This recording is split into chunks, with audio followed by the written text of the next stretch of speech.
We'll begin in 1 minute.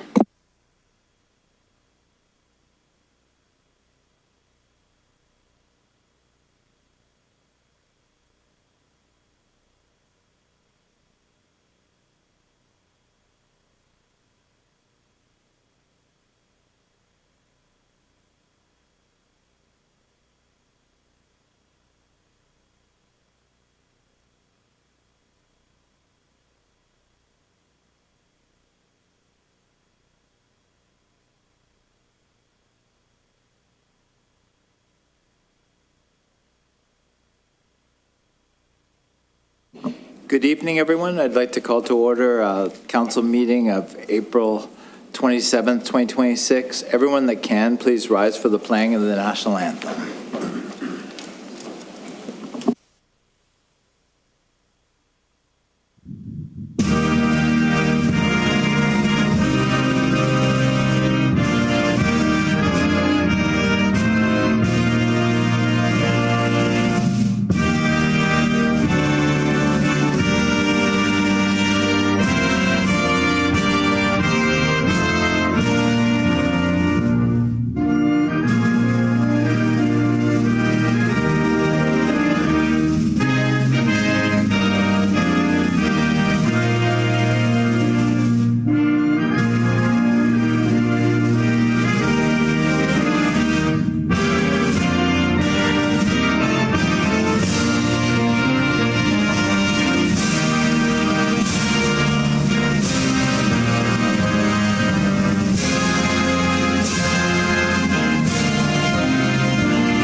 Grimsby is situated on treaty land. This land is steeped in the rich history of the First Nations, such as the Hattaway-Wendourong, the Haudenosaunee, and the Anishinaabe, including the Mississaugas of the Credit First Nation.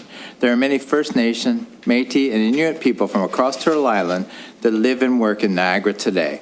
The regional municipality of Niagara and the town of Grimsby stand with all Indigenous people, past and present, in promoting the wise stewardship of the lands on which we live. Are there any disclosures of pecuniary or non-pecuniary interest? Seeing none, the clerk has advised we have received 2 delegation requests that have requested to be added to the agenda, which relate to the Planning and Development Committee meeting. Before we vote on whether to waive the procedural bylaw to permit them to speak, I was stepping down as chair to put forward a motion to defer.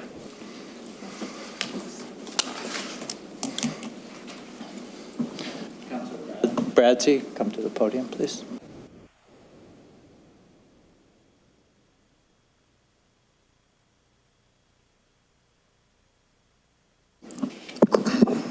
Okay, Mayor Jordan has stepped down as chair of the meeting to move a motion. So Mayor Jordan, can you please read your motion?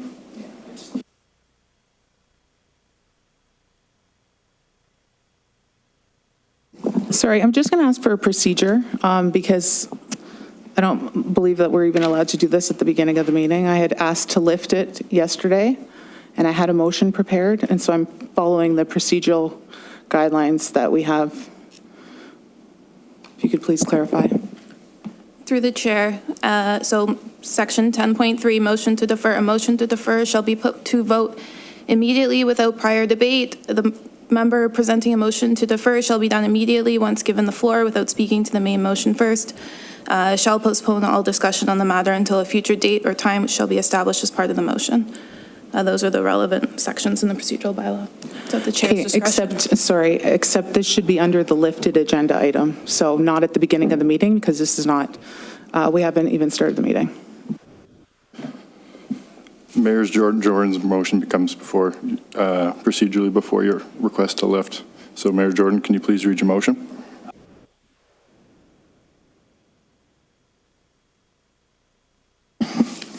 Thank you. Resolved that the Planning and Development Committee minutes and bylaws 26, 27, and 26, 28 to be referred to the May 6 Planning and Development Committee meeting to allow for public consultation and a clarification of the NEC comments.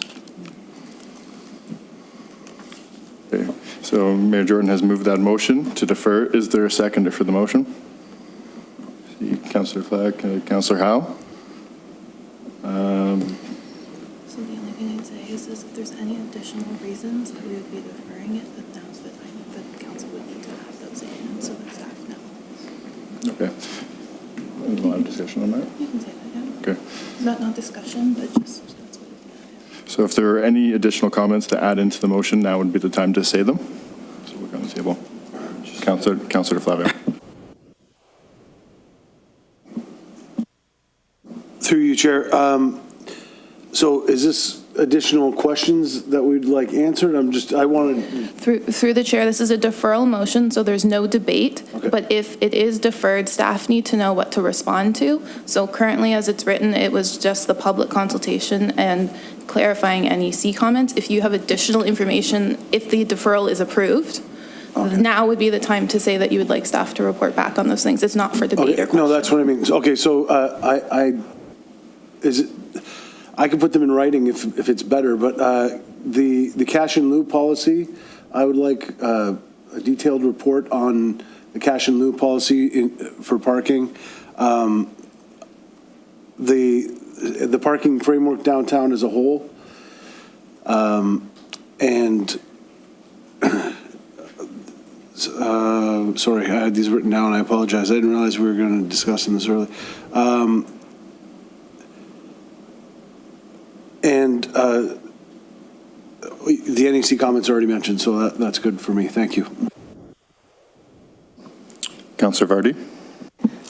Thank you. I understand we have people that want to delegate on this, and should we not vote on that before we look at any kind of deferral motion? So the deferral motion has come before the request. So if you wish to hear the delegations tonight, we'd have to vote no for the deferral and then to vote to suspend the bylaw to allow the delegates to speak. Councillor Sharwell. Thank you, through you, Chair. So like I said, I had brought forward a motion because this had gone through the planning and we had 3 members of council, Councillor Bradzi, Mayor Jordan, Councillor Freak, who are on that committee, and it came to council now, so there was no objection there. So I had a motion prepared that's a little stronger as far as what I'm looking for, the information that we have, asking for staff to bring forward more information directly to us. So could I read the motion and then we could potentially add it into the motion? You can request an amendment to Mayor Jordan's motion Okay, at this that time. would be great. So I don't know if it's my whole motion that he'd like to amend, but I'd be happy to read it if I am allowed to. Okay. Whereas Report PA 3612, Official Plan Amendment and Zoning Bylaw Amendment at 13 Mountain Street and 19 and 23 Elm Street Recommendation Report is before Council for consideration, and whereas the revised proposal currently before Council is materially different from that presented at the September 2025 statutory public meeting, and whereas the revision raises matters requiring further clarification, including adequacy of proposed parking, financial details for cash in lieu, parking spaces, and public-facing benefits. And whereas comments on the revised application from the Niagara Escarpment Commission have not been circulated to the public or council, and whereas good planning practice supports ensuring that council and the public have a full and transparent understanding of the proposal before a final decision is made. Now therefore be it resolved that consideration of Report PA 2612 be deferred to a future meeting of council, and that a peer review of the applicant's transportation studies be commissioned by the town, and that updated correspondence from the Niagara Escarpment Commission on the current revision be provided directly to council, and that staff report back to council with an updated recommendation report that addresses information and input gathered from this consultation and review period. So like I said, it's just a little bit more clarity and directly to council. Mayor Jordan, do you want to consider that as a friendly amendment? Well, through you, Chair. The problem is now the direction is going to a future council meeting. So how do we do both? So. Okay, so we'll vote on the motion as is. So her amendment goes first, so she can have a seconder. We can vote on Do you, her amendment. okay. Do you have a seconder for your amendment? I do, Councillor DeFlavio. To clarify, if we just take the parts, staff have asked for us to give feedback. So if there are things that you think, I want a deferral, but I think going to planning is more appropriate. It'll eventually come back to council. So if you want to take out the parts of that are missing from what we've already highlighted, I would prefer to do it that way and have staff report back to the planning committee and go through the appropriate channels. I like the committee system, and I want to make sure that we're using it properly and giving those committee members an opportunity to have their voice too. Sorry, just for clarification, Councillor DeFlavio, so you're just asking, these items are okay, but you just wanted to go to planning? Because I'm fine with that, if that's the case.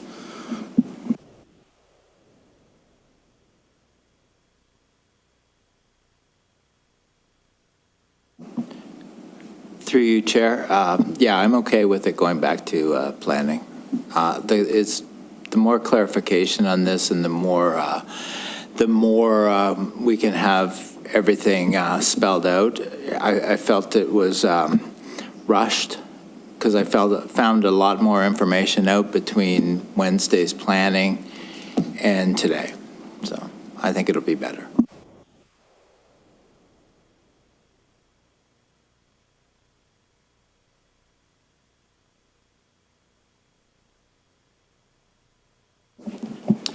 Through the chair, there's just one line in here that I'm concerned with about the applicant transportation studies to be commissioned by the town. I was just hoping we could get the director to weigh in on that because that would further delay this, which I don't believe is the intention.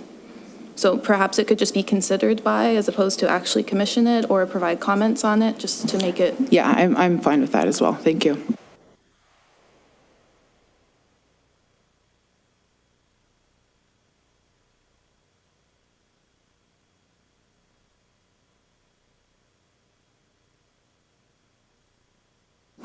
Okay, staff are just going to add the amendments to the screen. Just bear with us for a minute.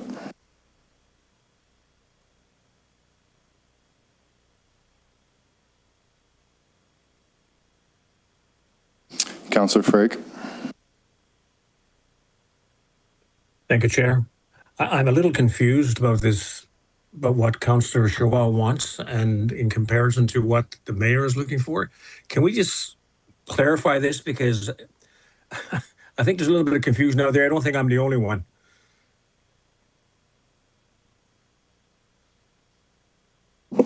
So through the chair, just on behalf of the chair, while we get it on the screen, the deferral motion that's in front of council is that the planning and development minutes of April 22nd be deferred to the May 6th Planning and Development Committee for additional public consultation, clarification on the NEC comments, cash in lieu of parking, explanation of the parking framework, and consideration or additional information about transportation studies. That's what I've got.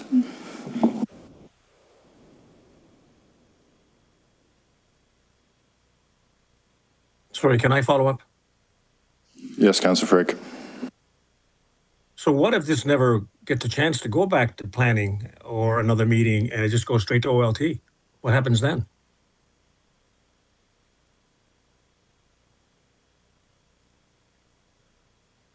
Like we're on a deferral motion. I agree with your question, Councillor, but we're getting outside the scope of a deferral motion. So I think we need to first vote on this deferral. And we're good to call the question on e-scribe? And so we're going to call the question on eScribe. She thinks something's missing. Can we get, yeah.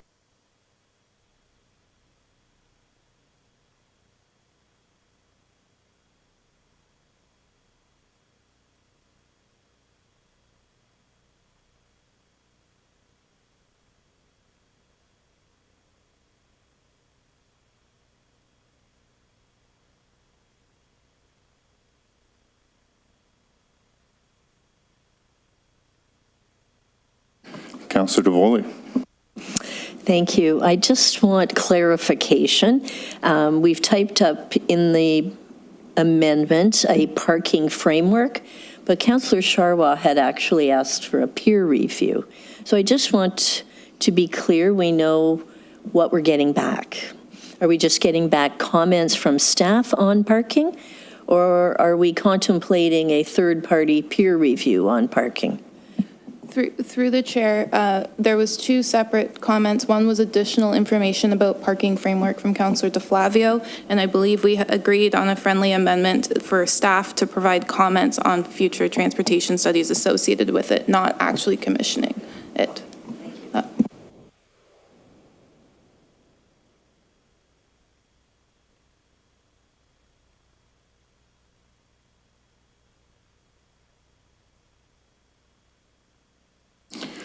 Councillor Frake, what is your vote?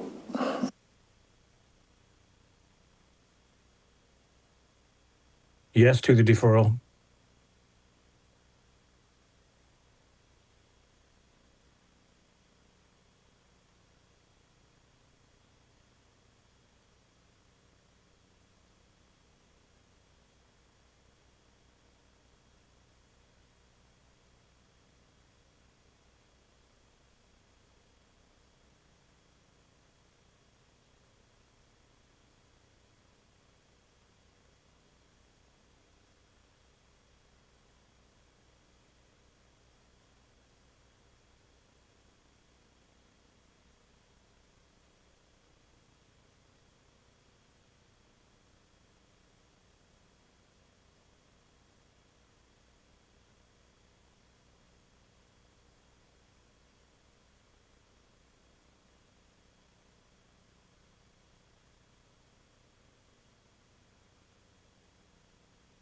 And the motion is carried, so the minutes will be deferred. Can you just say that the delegations will be deferred? And the delegations will be deferred there as well. So, Mayor Jordan, I now hand you back to chair. Have fun with the hot seat.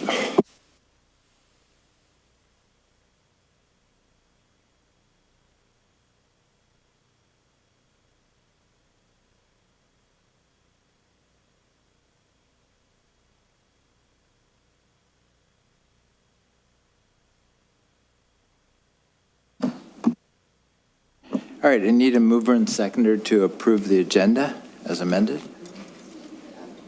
Moved by Councillor Howe, second by Councillor DeFlavio. Resolved that the agenda for April 27th, 2026 council meeting be approved as amended. All in favor? And that's carried. Before we start the delegations, I want to remind all speakers that speaking times have been limited to 5 minutes due to the length of the agenda. We will hold all questions for the consultant until the discussion report is on the floor. Stefan from Hempson will now speak to the building fee review. Please go ahead, Stefan.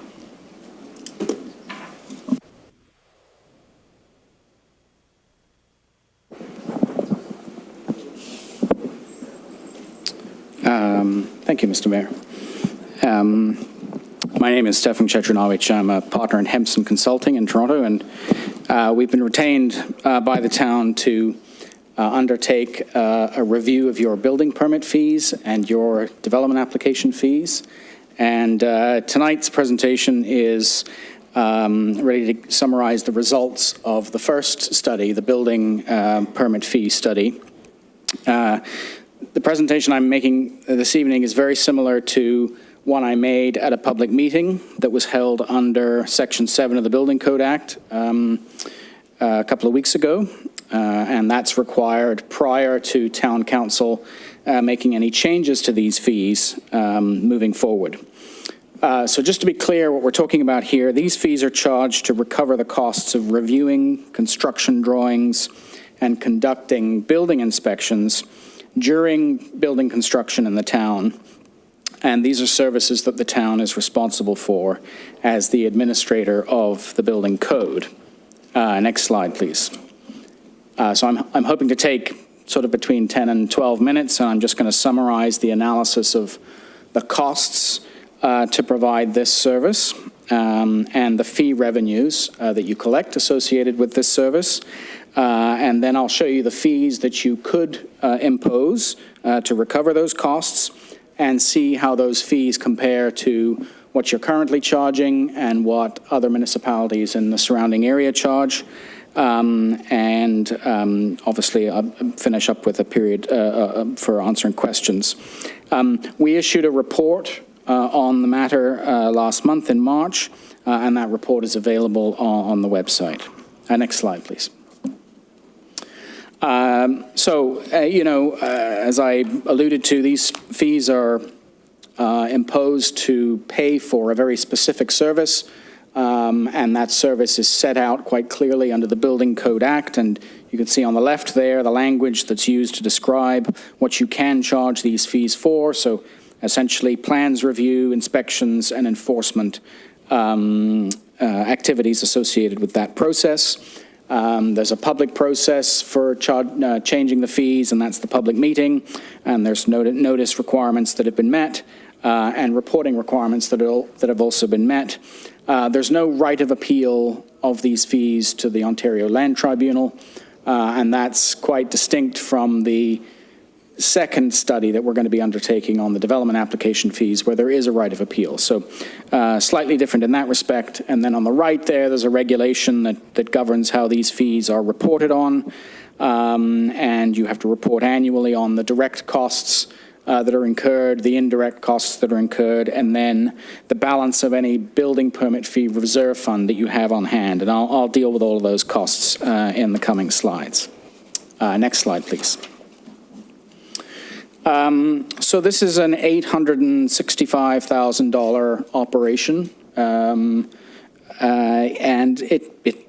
it involves about 5 full-time staff, all of whom are in the building division at the town. We've set the fees to recover these costs over the next 5 years on the assumption that you wouldn't want to do a study like this on an annual basis.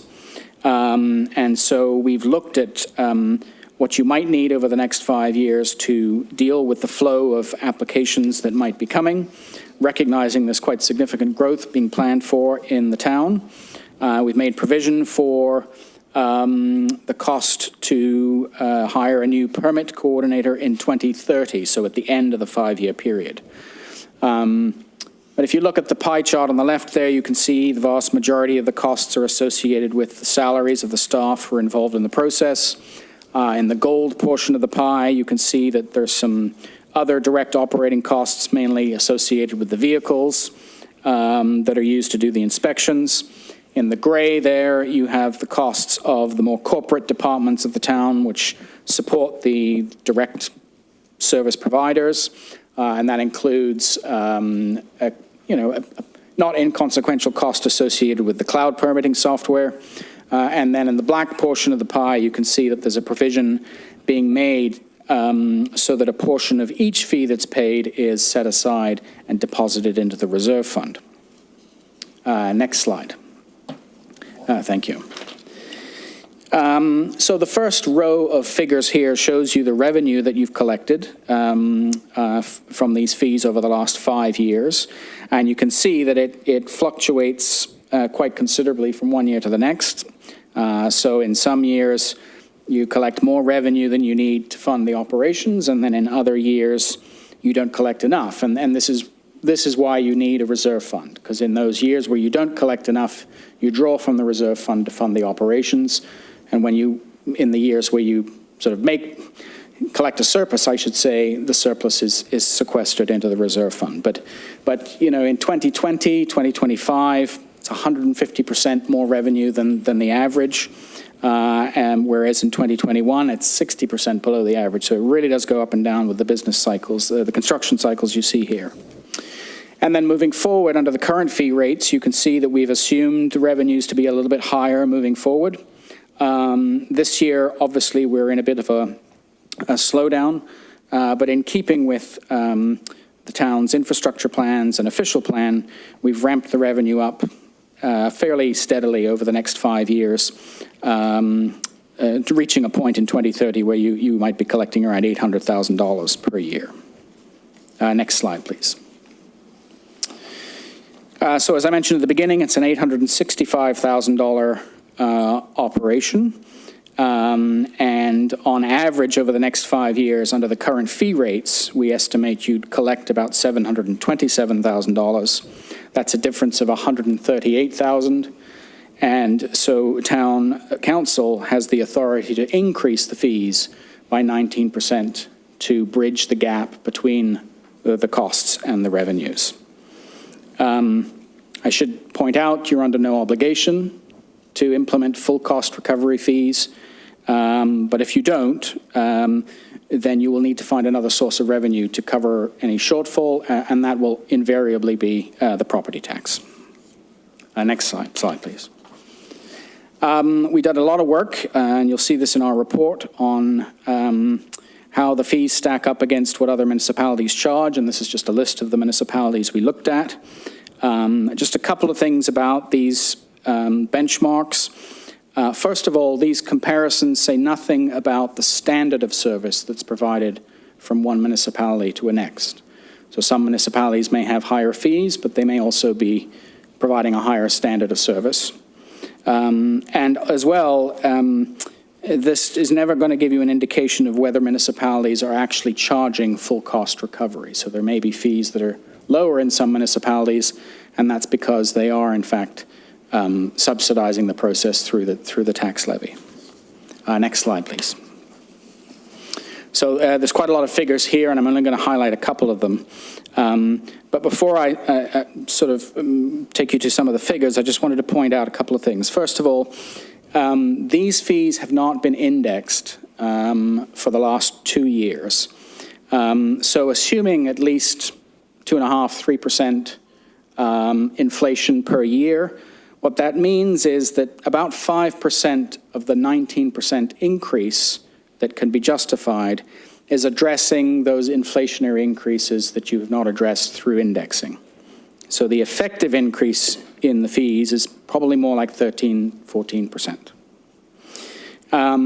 So if we look here and we move from columns from the left to the right, these are the different types of buildings, building classifications under the building code, and these are the fees per square foot that are charged. In the first column of figures there, those are the current fees per square foot that are in place. And then the column to the right of that would be the 19% higher fees, the full cost recovery fees. And then we have the median of the benchmarks of all the municipalities I showed you on the last slide.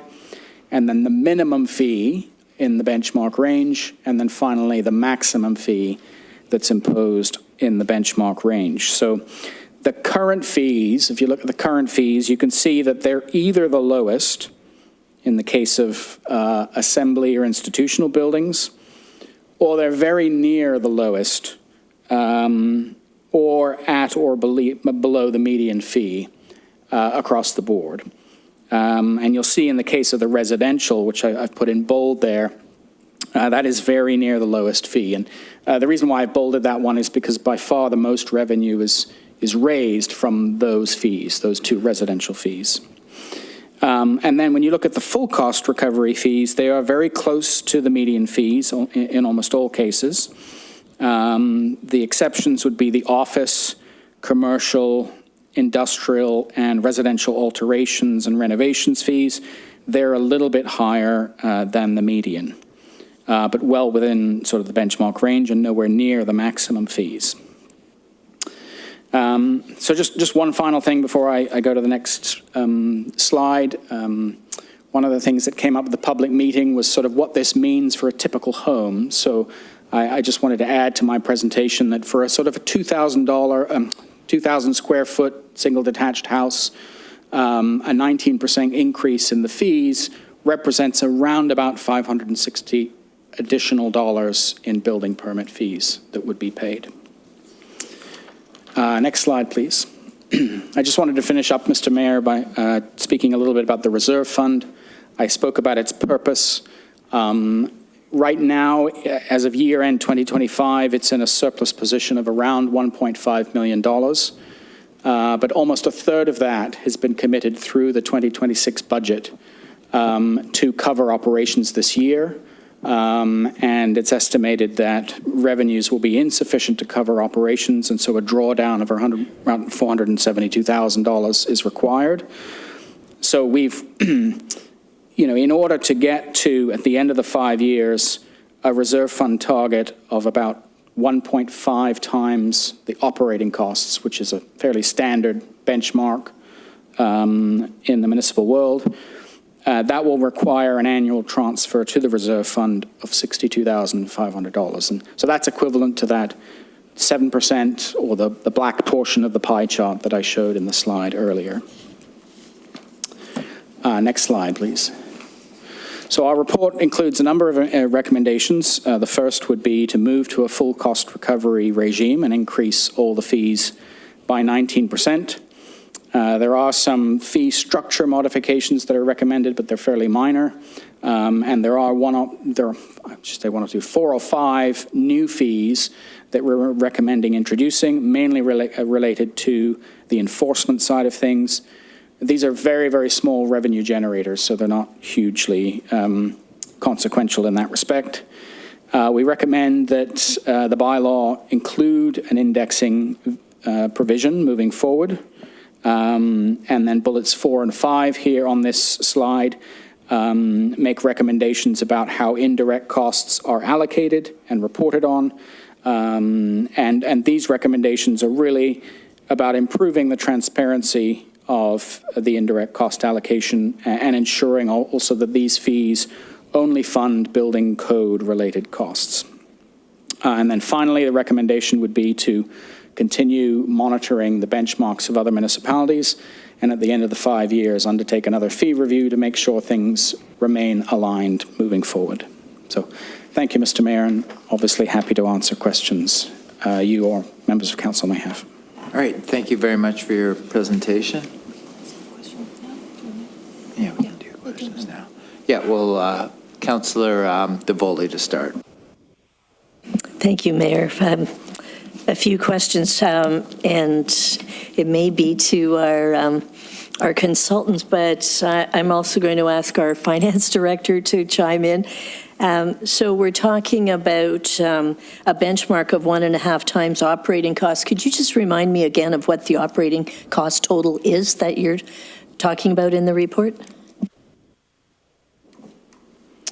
Yeah, through you, Mr. Mayor. So it's going to be, if you remember the pie chart that we have, it will include the cost of the salaries, the cost of the other direct costs, the maintaining the vehicles, keeping the lights on in the building, and then the indirect costs, which are around 18% of the total costs. So the total costs are the total. Yeah, so I want to say 865,000, but that should be less the reserve fund component. So that reserve fund component is 62,500. So it's just over $800,000. Yeah. That was my first question. Thank you. My second question, and you may not have the latest numbers. Tonight, our Finance Committee will be reporting on the year-end surplus or deficit, and our reserve is estimated to end the year at 1.9 million, and I realize you're talking about 1.5.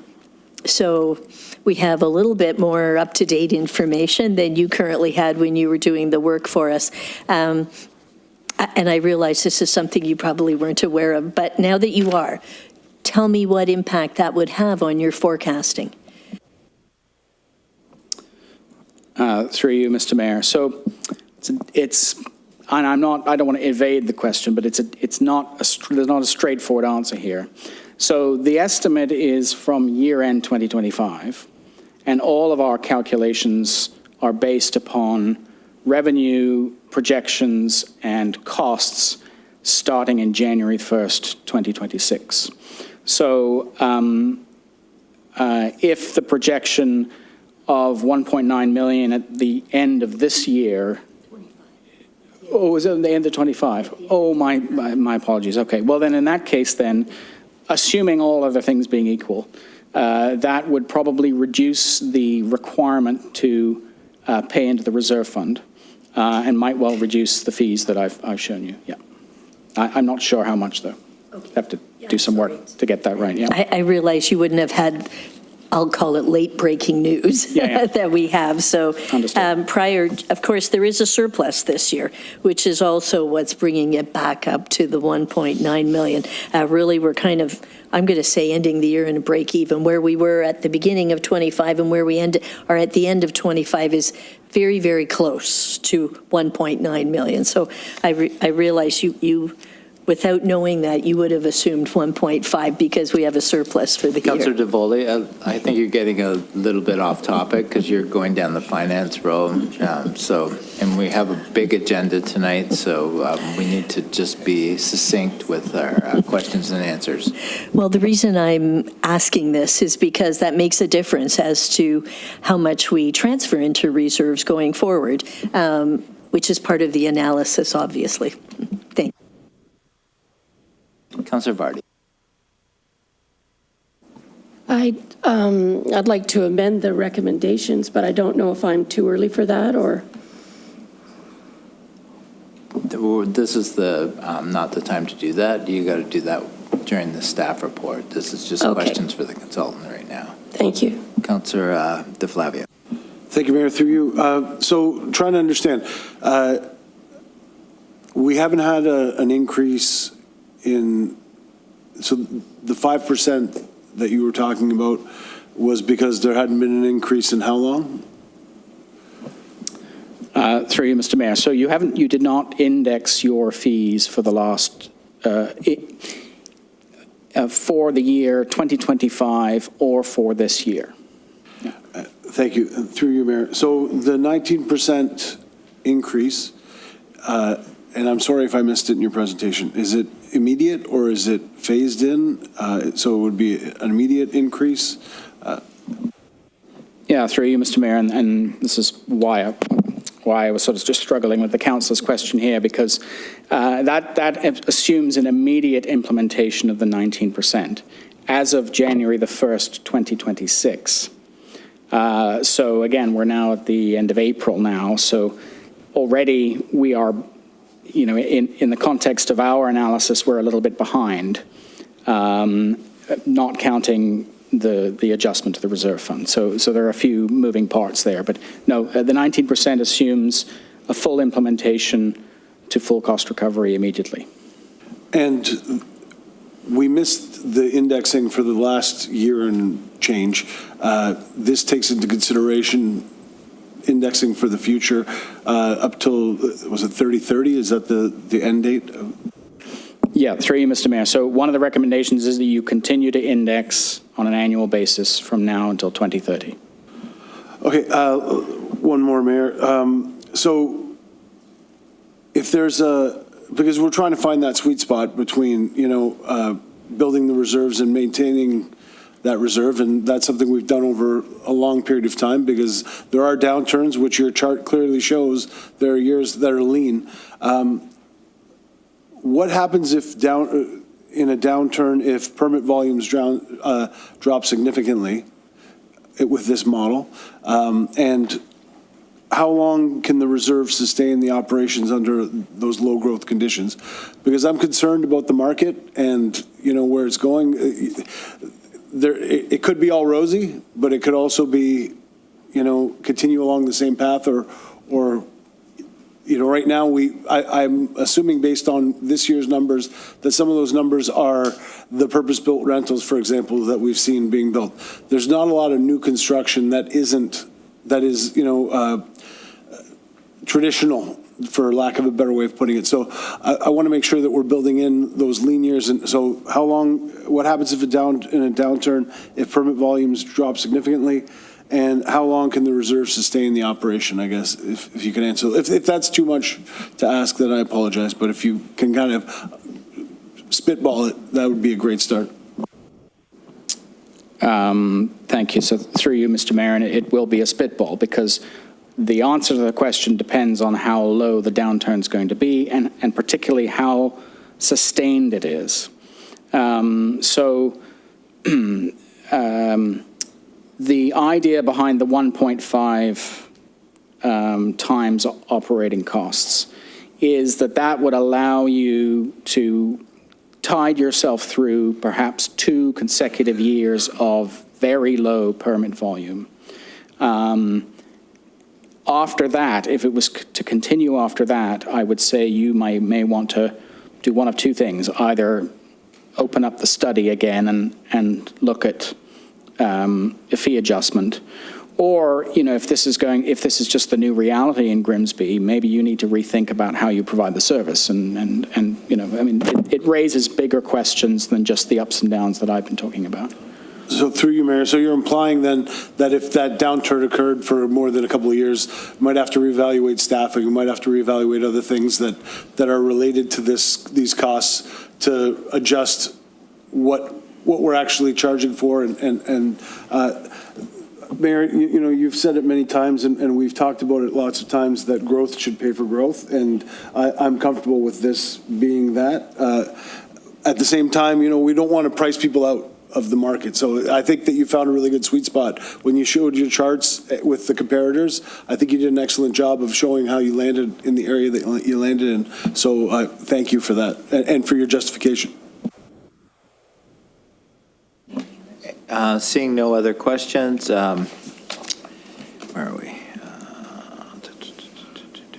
Can I have a mover and seconder to receive the delegation? Moved by Councillor Vardy, second by Councillor DeFlavio. Resolved that the delegation from Hempson be received. All in favor? That's carried. Thank you very much. Have a good evening.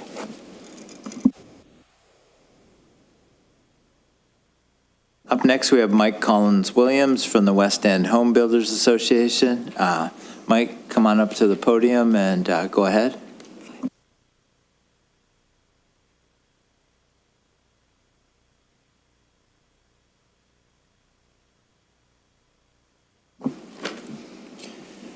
Good evening, and thank you for the opportunity to speak. My name is Mike Collins-Williams, CEO of the West End Home Builders Association. We represent over 300 member companies involved in residential construction, renovation, and development across the Hamilton CMA, and we work in collaboration with our friends and colleagues at the Niagara Home Builders Association. I'm here today representing our members' concerns that increasing fees while we're in the midst of the sharpest downturn in a generation. Some would say this is even worse than the 1990s. This increase, unfortunately, creates the conditions to make it even more difficult to recover.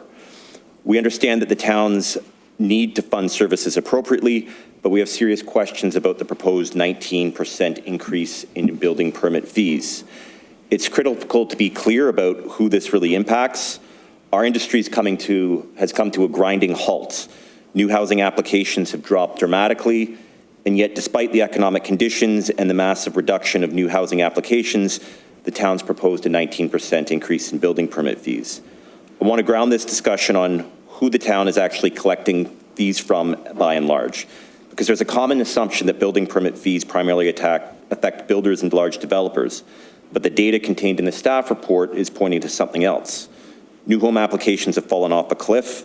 In fact, in 2024, there were only 19 new residential applications submitted. So if new home construction has slowed to this extent, then who's applying for the permits? It's not large-scale development, it's everyday residents. It's the homeowner who wants to build a porch, the family putting in a deck, and somebody trying to add a pool or renovate part of their home. So when we talk about a 19% increase in fees, we need to be very clear.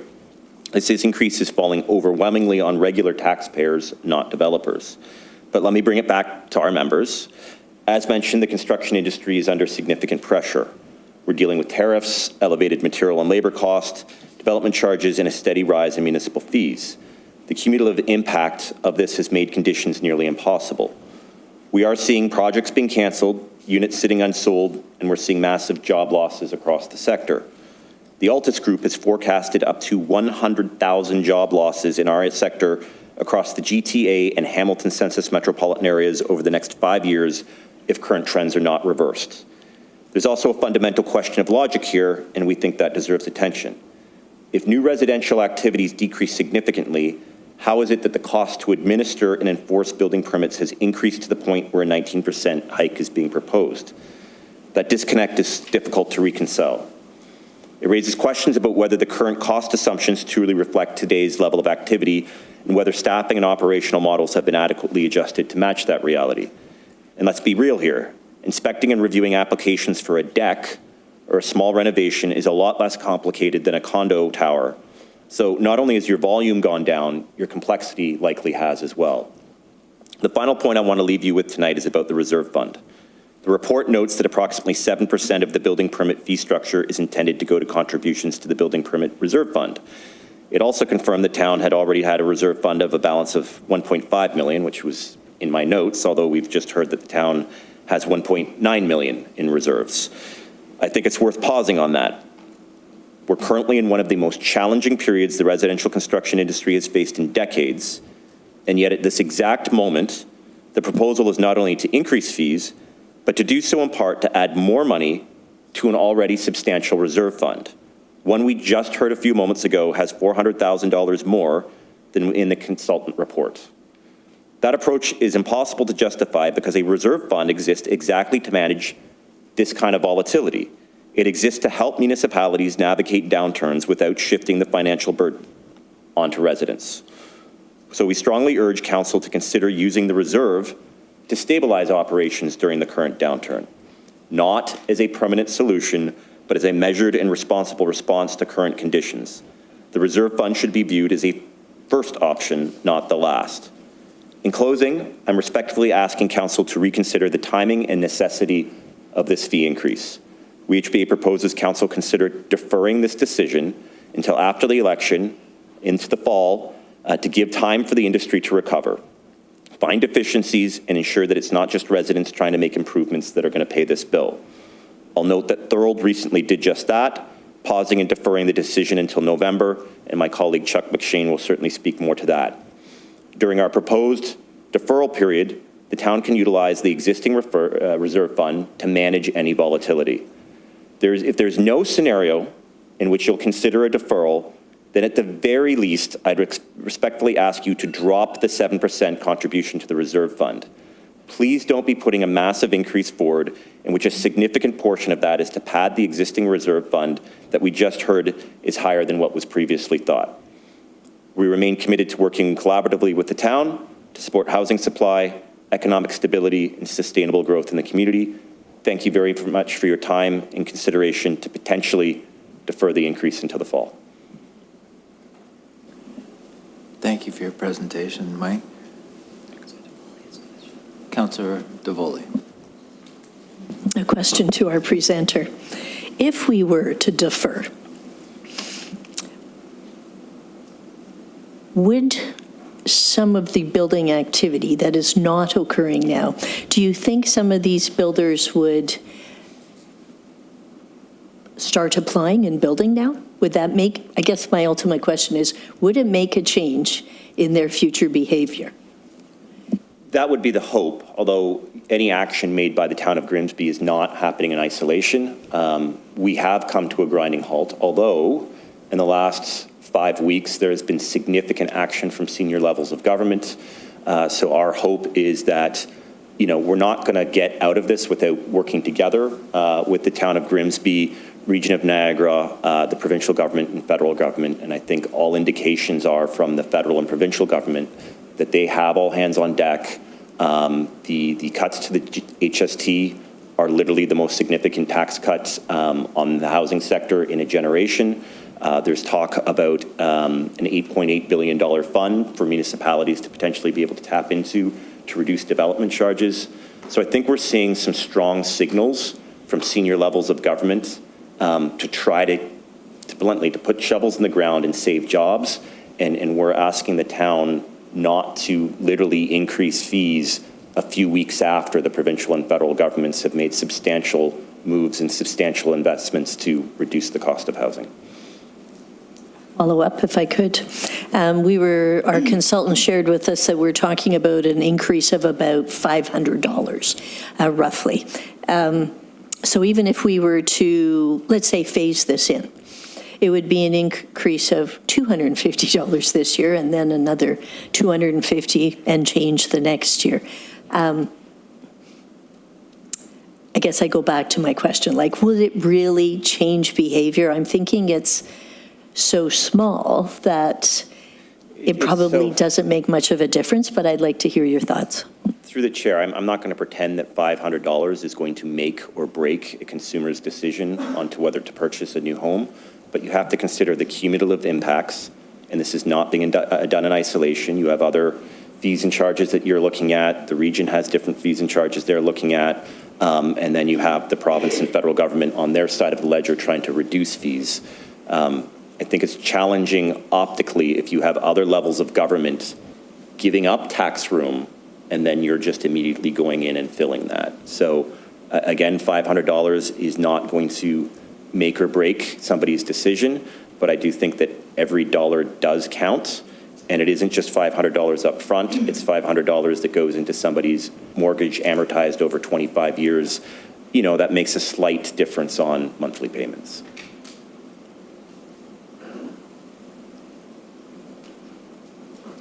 Councillor Sharwell. Through Mayor Jordan, thank you.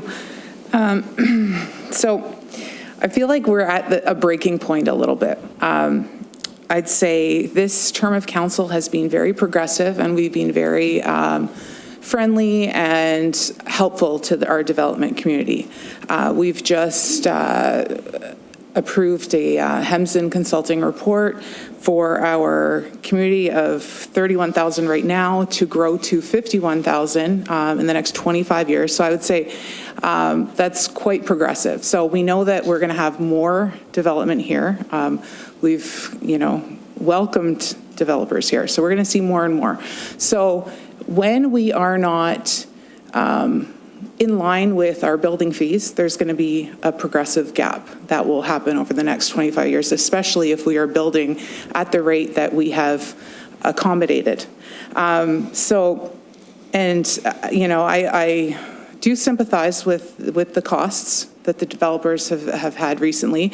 However, we are all aware that the province and the federal government has assisted and has dropped development charges by 50%, which is a significant shortfall now for our municipalities. So not only, the development charges are massive. These used to, help growth pay for growth. Now that is being shouldered on the existing taxpayer at a much higher rate than these building fees.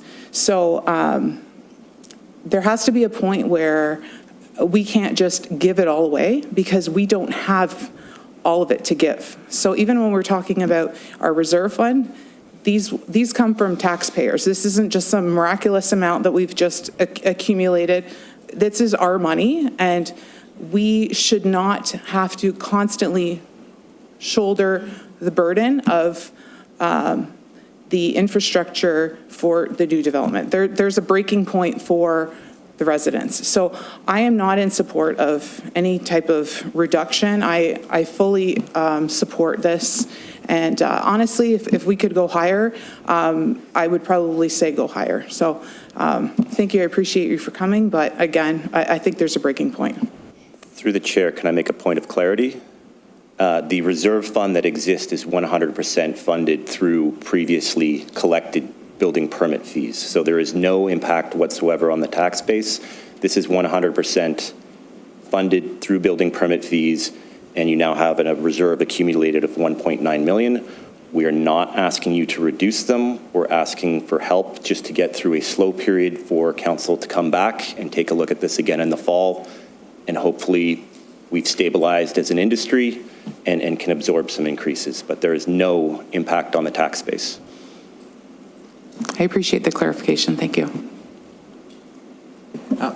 Seeing no further questions, can I have a mover and seconder to receive the delegation? Moved by Councillor DeFlavio, seconded by Councillor DeVoley. Resolved that the delegation from Mike Collins Williams be received. All in favor? That's carried. Thank you. Thank you, Mike. Have a good evening. Up next, Chuck McShane from Niagara Home Builders Association will now speak. Come on up to the podium, Chuck, and go ahead. Thank you.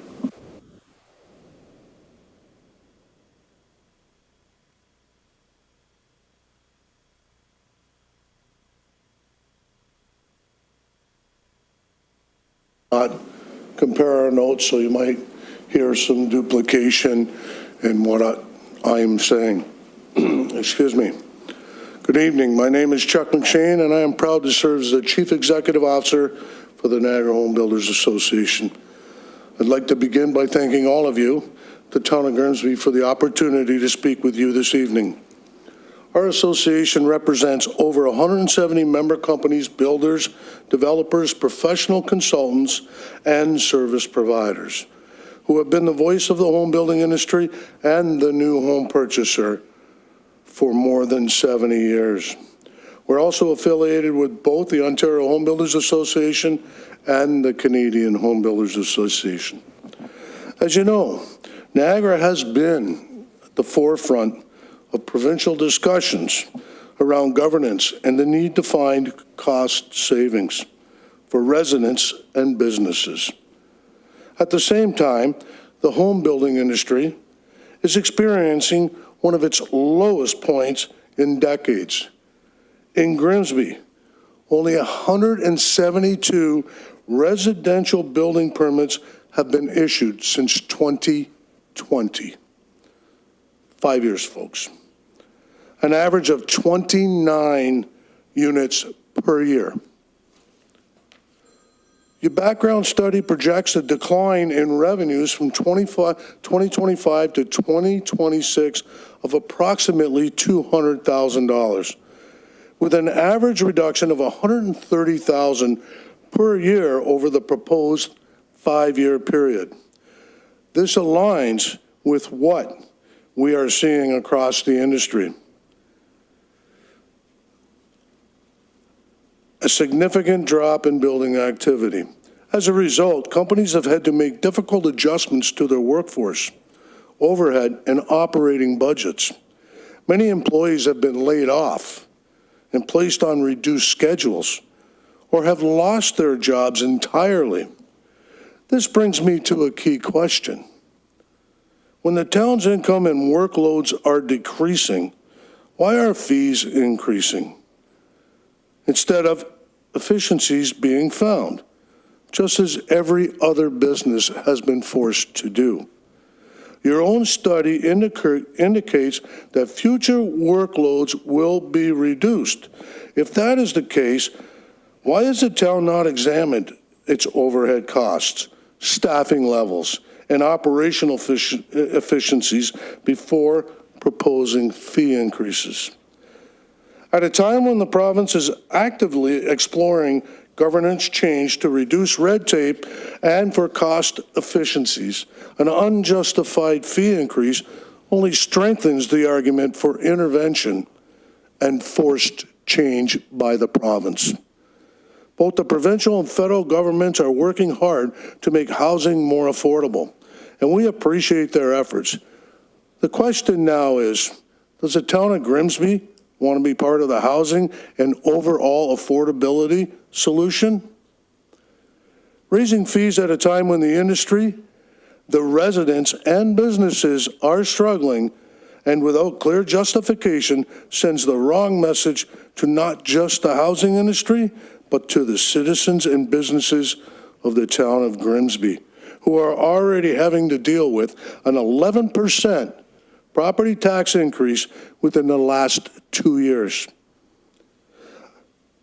And now we'll have to deal with a 19% increase in permit fees if they want to build a fence, a porch, a deck, or even a pool. These are just a few items on the list of 80 permit fees that are charged in this town that are all going up.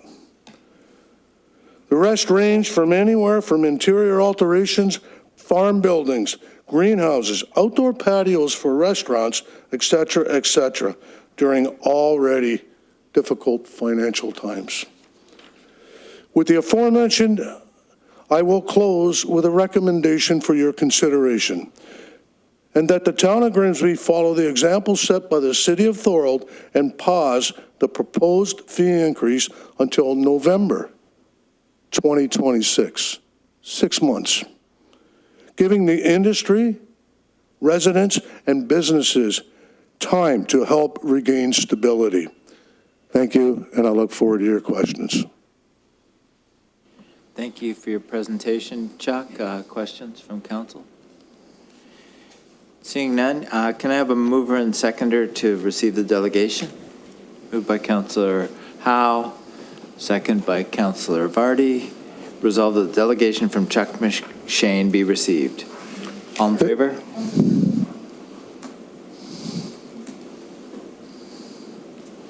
Councillor Frake, do you have a comment?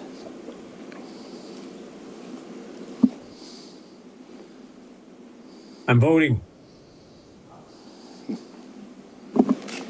Well, I read the resolution, so all in favor? And that's carried. Thank you, Chuck. Have a good evening. Thank you for having me tonight. All right. Can I have a mover and seconder to get the building permit fee review report on the floor for discussion? Moved by Councillor Howe, second by Councillor DeVoley. Are there any questions from council for the consultant or staff? Councillor Flavio. Thank you, Mayor. Both of the representatives of the Home Builders Associations talked about the impact on typical residential permits. So I guess my question is related to how it impacts the typical residential permit. What types of permits are we talking about? For example, the deck and pool examples were used again and again. So can staff help us understand what it looks like for a typical residential permit, like a basement renovation or a deck? I think that would help us understand the real impact on residents. And could staff confirm whether the building code reserve fund is restricted solely to building-related revenues and expenses? So I think I know the answer to that already. It can only be used for building department. What we don't want is these fees going into another column, obviously, and I know that that's not what happens, but let's just make sure that everybody else knows that too. Thank you, Councillor, and through you, Mr. Mayor. So there's 80 fees in the fee schedule for the building bylaw, so I'm just going to pick a few at random. An outdoor patio, the current fee is $281. It's a flat fee. So the new fee would be $334. So an increase of 34, almost $50. Private outdoor pool enclosure permit, it's the same, $52 would increase to $300. So the example I'd given you earlier was the fees for new construction for a new 2,000 square foot home. Things for decks and pools are far less expensive, less costly permits than we're talking about for a new home or indeed a new condo building. And the answer to the second question is that no, under the Building Code Act, the fees are collected on the basis that they would be used to administer and enforce the building code during building construction, so they cannot be used to raise money for general revenue.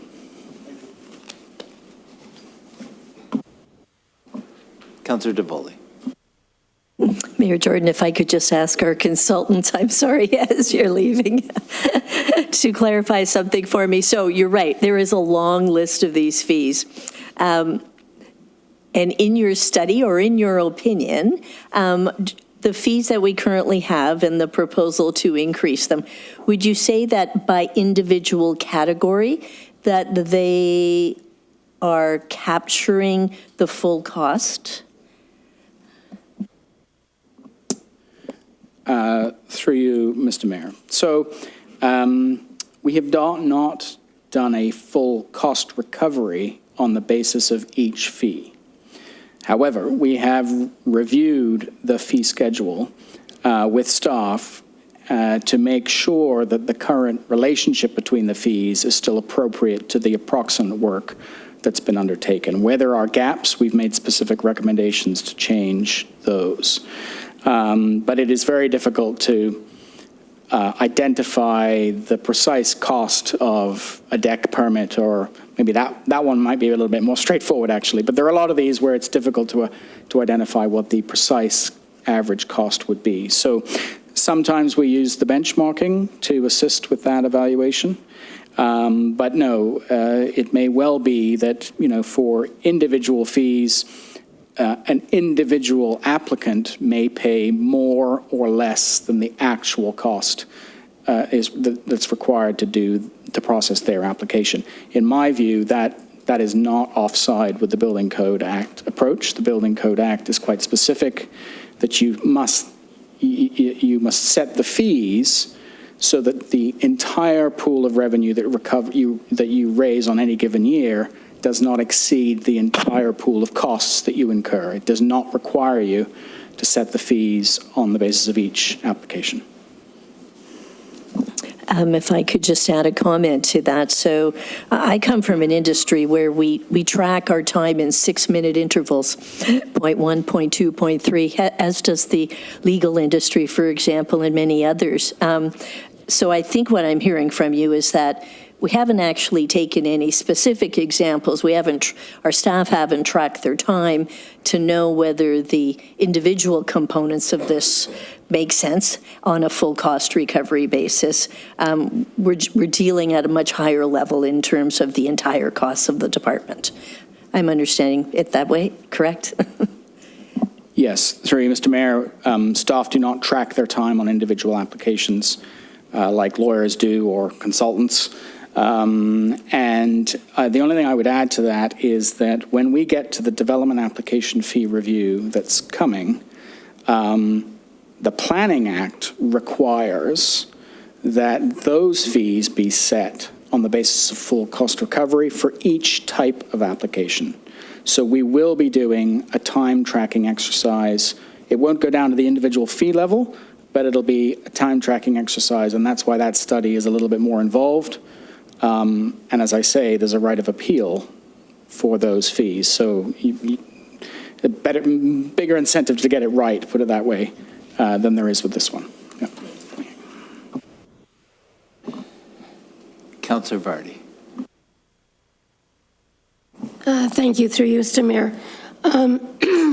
2 questions. One, are our fees similar to other municipalities?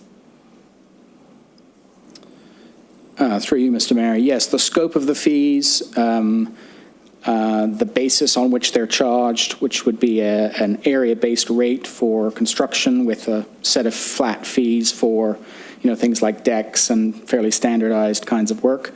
That's very common across the board. In fact, that is the sort of the municipal benchmark standard approach.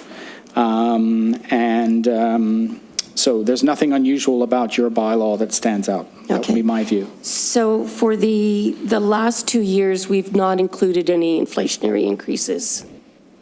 So, if I understand this correctly, we're playing catch-up. Is that correct? That's what this is, to get us into where we would only ask for inflationary increases in the future, presumably, unless something dramatically changes? Yes, through you, Mr. Mayor, I would say that a portion of what we are recommending is sort of quote-unquote catch-up, yes. Yeah. Councillor Howe. Thank you, and through you, Mayor. And not so much for you, sir. I wonder if I can make a suggestion as to maybe we can go forward with this. And if we look at the resolution, number 2, let's just change it, take the money, take those charges, divide it half, spread it over 2 years. So it's 9.5% first year, 9.5% the second year, of which 5% is, anyways. Then that takes us to the end of 27. As a change or amendment, whatever you want to call it. All right, so that's Councillor Howe's amendment. Do we have a seconder for that amendment? Sorry, I've had my hand up here for a while and nobody's ignoring me. This is the 3rd time? He doesn't have the hand up. Well, there's an amendment on the floor right now, so. I wanted to speak before the amendment. I've asked. My hand's been up for a while. There's no hand. All right, well, I'll allow you to speak before the amendment, Councillor Frick. Thank you, Mayor Jordan. I just want to clarify something, and I asked the consultant to do so. I heard some more information tonight that we hadn't heard before. And Councillor DeVoli brought it to our attention by asking our finance group. So I understand from the new financial updates that there's actually over $400,000 more in that account than we thought was there. Is that correct? Can I get that question answered first of all?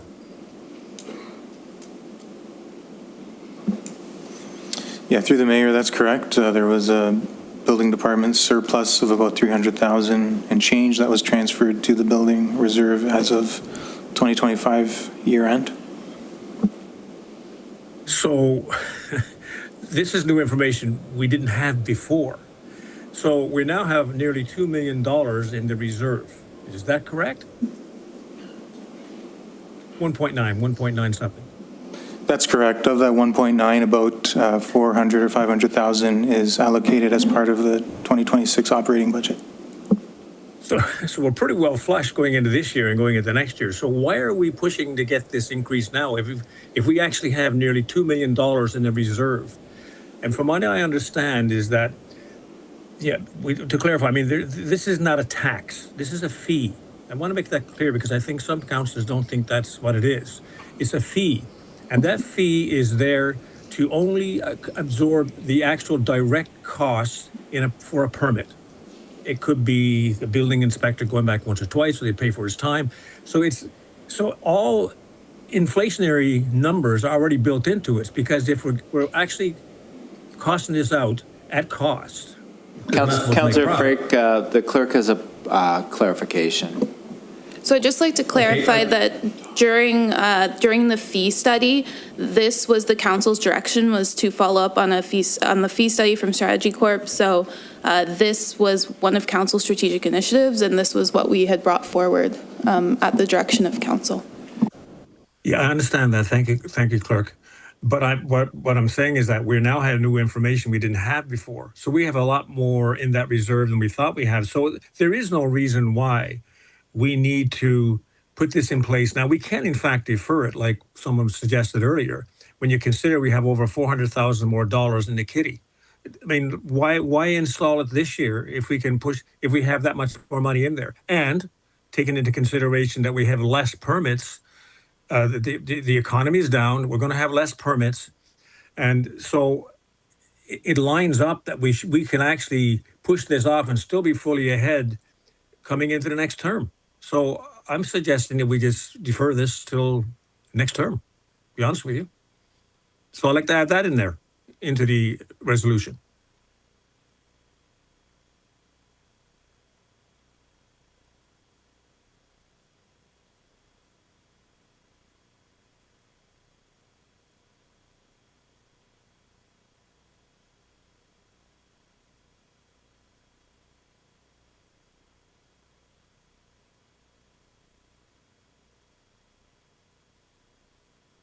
Through you, Mayor. So if we were to go 9.5, the 19% is based on compounding based on numbers that you've used. So I would assume that would change the actual number. It wouldn't be 19 anymore, because as you mentioned, I don't know how to word it. I don't know if what I'm saying is making sense. It changes the way that the number's compounded. If you went 9.5 and 9.5 instead of 19 this year, it would actually make it a little bit more next year than 9.5, because you're leaving some on the table this year. Am I misunderstanding that, or is that correct? Yeah, through you, Mr. Mayor. So I think, there would be a weighing here. You have additional unanticipated funds in the reserve fund that we would not have accounted for in our study, which in theory would provide you with slightly more revenue than we anticipated.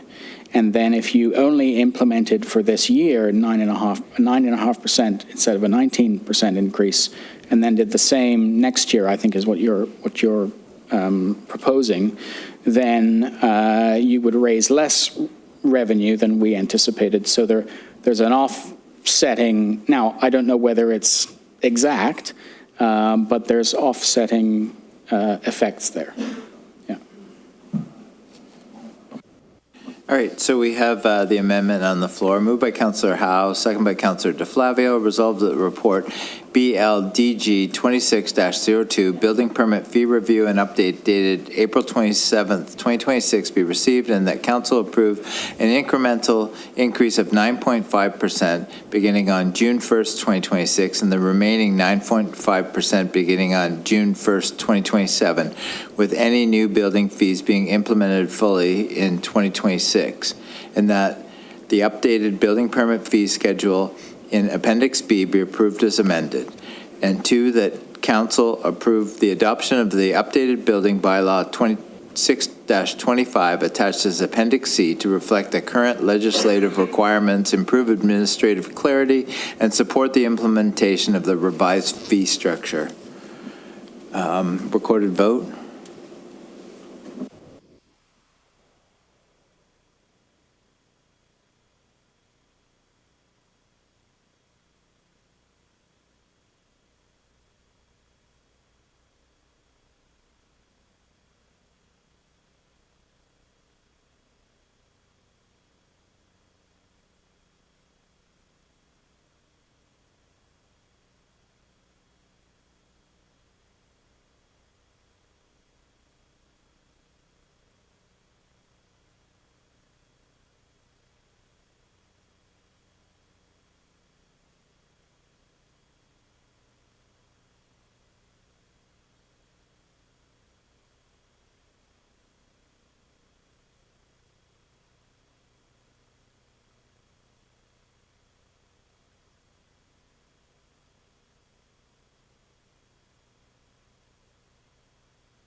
Councillor Frake, your vote?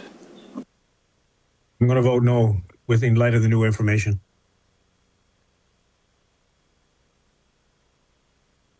All right, that's defeated. Did Councillor Frake want to put forward? Councillor Frake, do you have a motion that you want to put forward?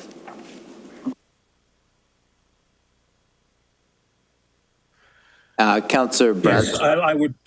Yes, I would like to propose that we defer this till next year in light of the fact that we just found another $400 and some odd thousand. So we're going into the end of this year with well-heeled, more or less, because of the newfound money. So I think we should defer this till the next term. That's my resolution. And hopefully I get a seconder. Councillor Bradsey will second it, but Councillor DeFlavio has a question. Thank you, Mayor. I don't know if people were voting against it because they didn't want to defer it half and half, or if they were opposed to the increase at all. So do you know what I'm saying? Like some people might have voted against Councillor Howe and my resolution because they didn't want any change. So I think it's important that we vote on the original resolution first before we move on to. Well, the deferral takes precedence. Okay. Okay. Fair.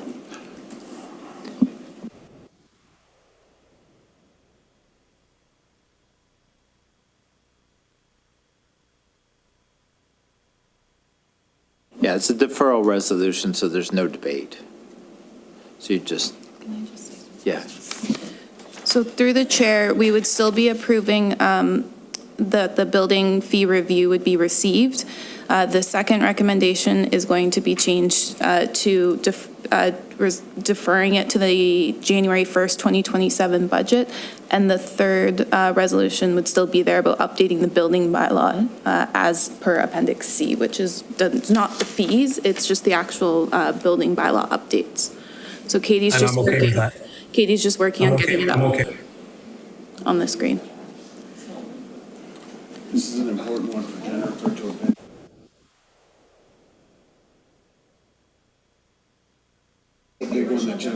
No, it's a deferral motion. Deferral takes precedent.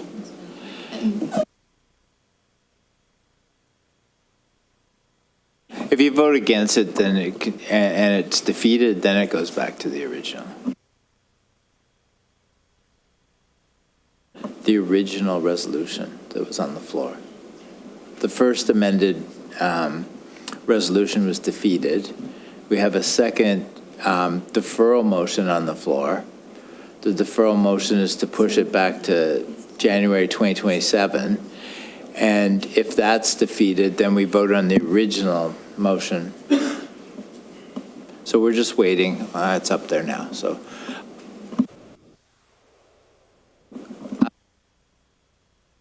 Only if it's a point of clarification. Just a clarification. It talks about council approve building fee review be deferred, that's a given. That council approve the adoption of the updated building bylaw. So really, we're not, it will be the next council who will be dealing with any potential increases in the building fees. Have I arrived at the right answer? Through the chair, that's correct. There's two bylaws attached. One is the user fee that is being that is being asked for a deferral. Appendix C is a building bylaw, which is separate.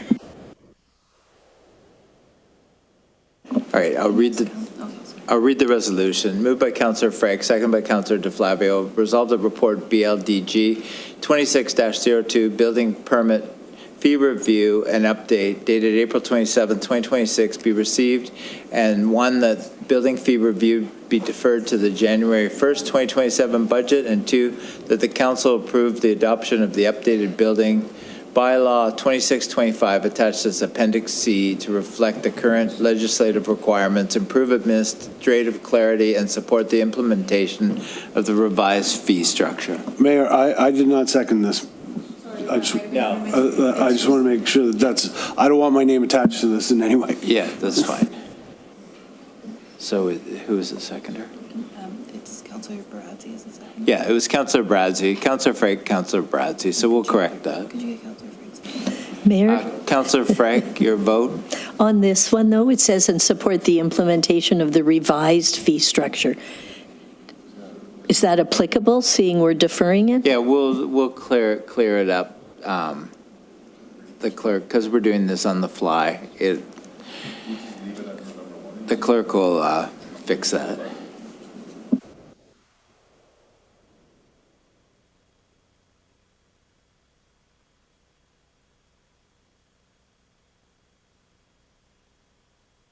Councillor Frank, we still need your vote. Yes?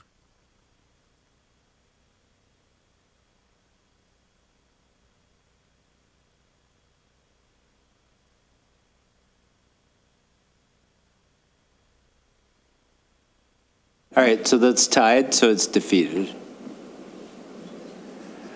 All right, and we move back to the original motion. All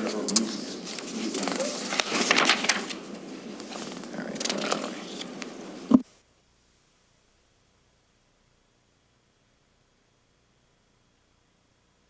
we? Yeah, Councillor Vardy.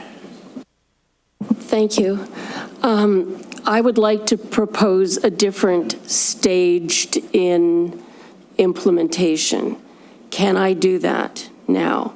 Can I put that forward to amend it? Yes, you can Okay. put forward an amendment now. Okay, so I'd like to amend it to be 555 in the next 3 years, starting January 1, 2027. And I'll then we second can, that. and then, thank you. And then we can reevaluate at that time.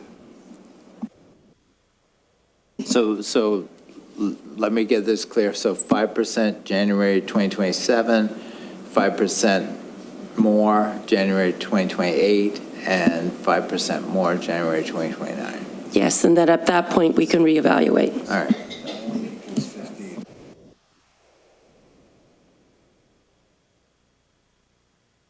Yeah, I don't think we can handcuff the next council with that. We can only defer it, and we can't put numbers on the next council.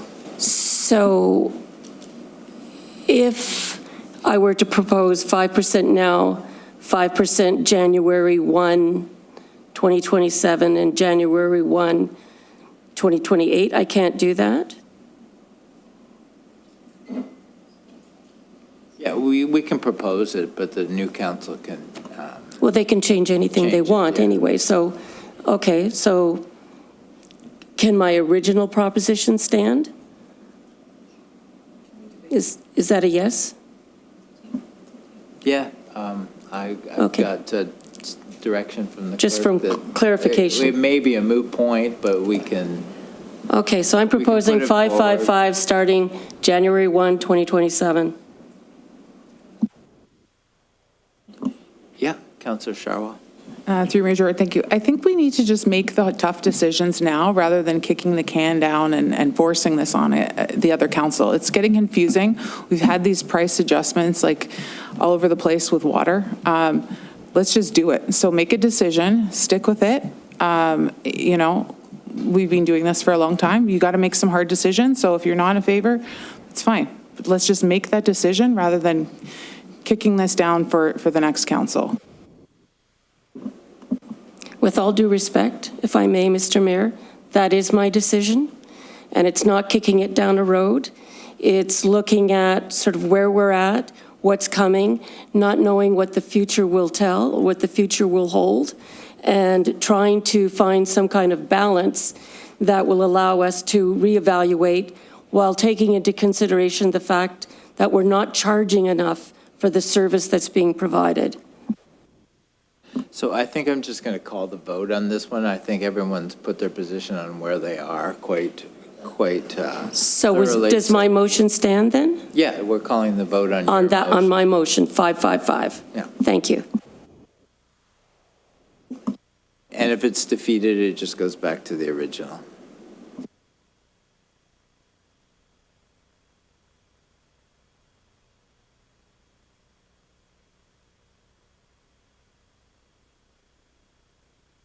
Councillor Frank, your vote? Yes. Mayor, again, it says new fees being implemented fully in 2026. Sorry. Yeah, Okay. we're- yeah. That part is not going to be in the final We one. don't have the budget of the region, so if we wanted to add 500,000, we could probably do it, but I don't think that's prudent.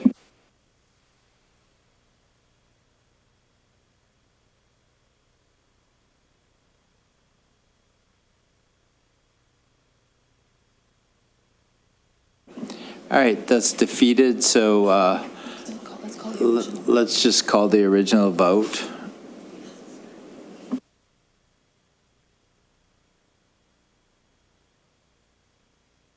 Thank you, Mayor. So I want to ask, are people questioning the findings of the consultant and the feedback of staff?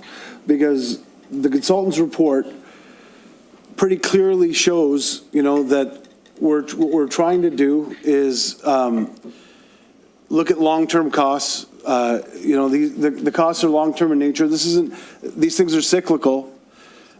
So we're not looking at short-term fluctuations in the building cycle. People are talking about things that are happening right now. These fees are meant to look at the next X number of years, and what's going to happen to the market is not what we need to consider. We need to consider what our costs are. And that's what our report does. Our report tells us what our costs are going to be, looks at the possible fluctuations, says, if everything goes according to plan, this is what you need to charge.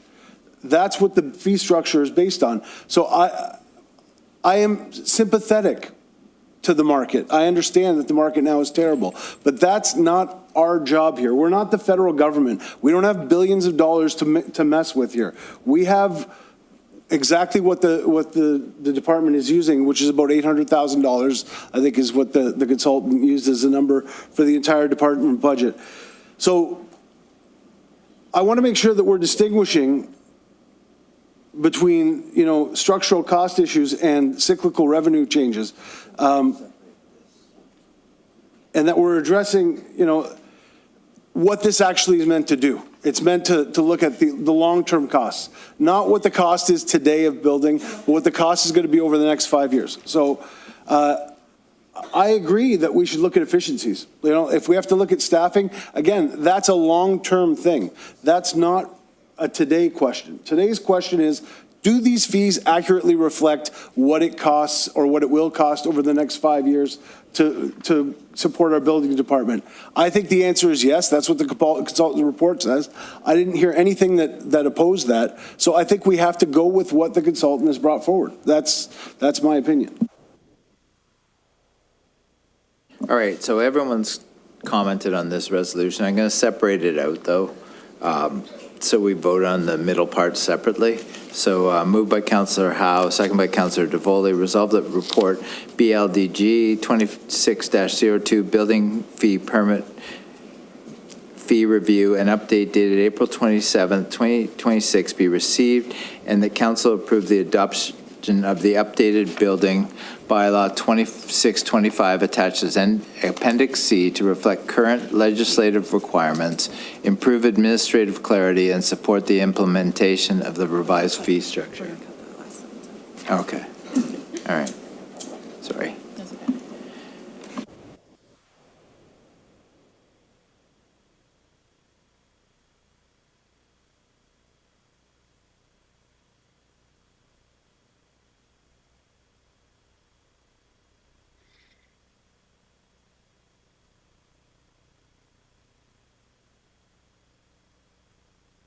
Councillor Frake. Yes.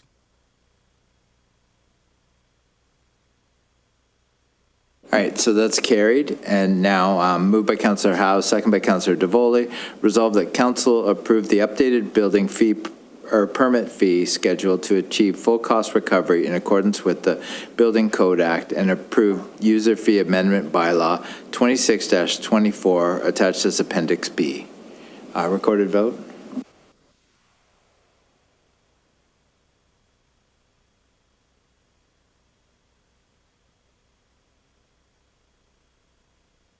Councillor Frake? Yes, on cost recovery, yes.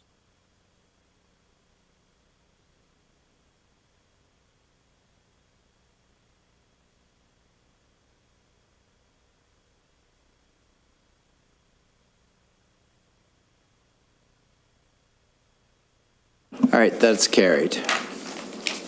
All right, now we have Annette Gibbons will now speak to MMAH proposals 26-MMAH010 and 26-MMAH026. Annette, please go ahead.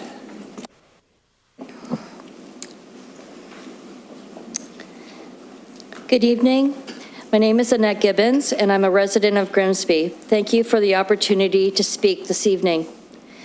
I'm here regarding the Ministry of Municipal Affairs and Housing Proposal 26-MMAH010 and 26-MMAH026. The province is seeking feedback on the proposed legislation changes by May 2nd for 26 MMAH and May 17th for 26 MMAH026, making timely review and response critically important. The proposals include significant changes to the governance of Niagara Region, a region representing over 550,000 residents, and it directly affects how those residents are represented. It proposes reducing the number of elected regional representatives, introducing weighted voting, and most significantly, the provincial appointment of a regional chair with strong chair powers.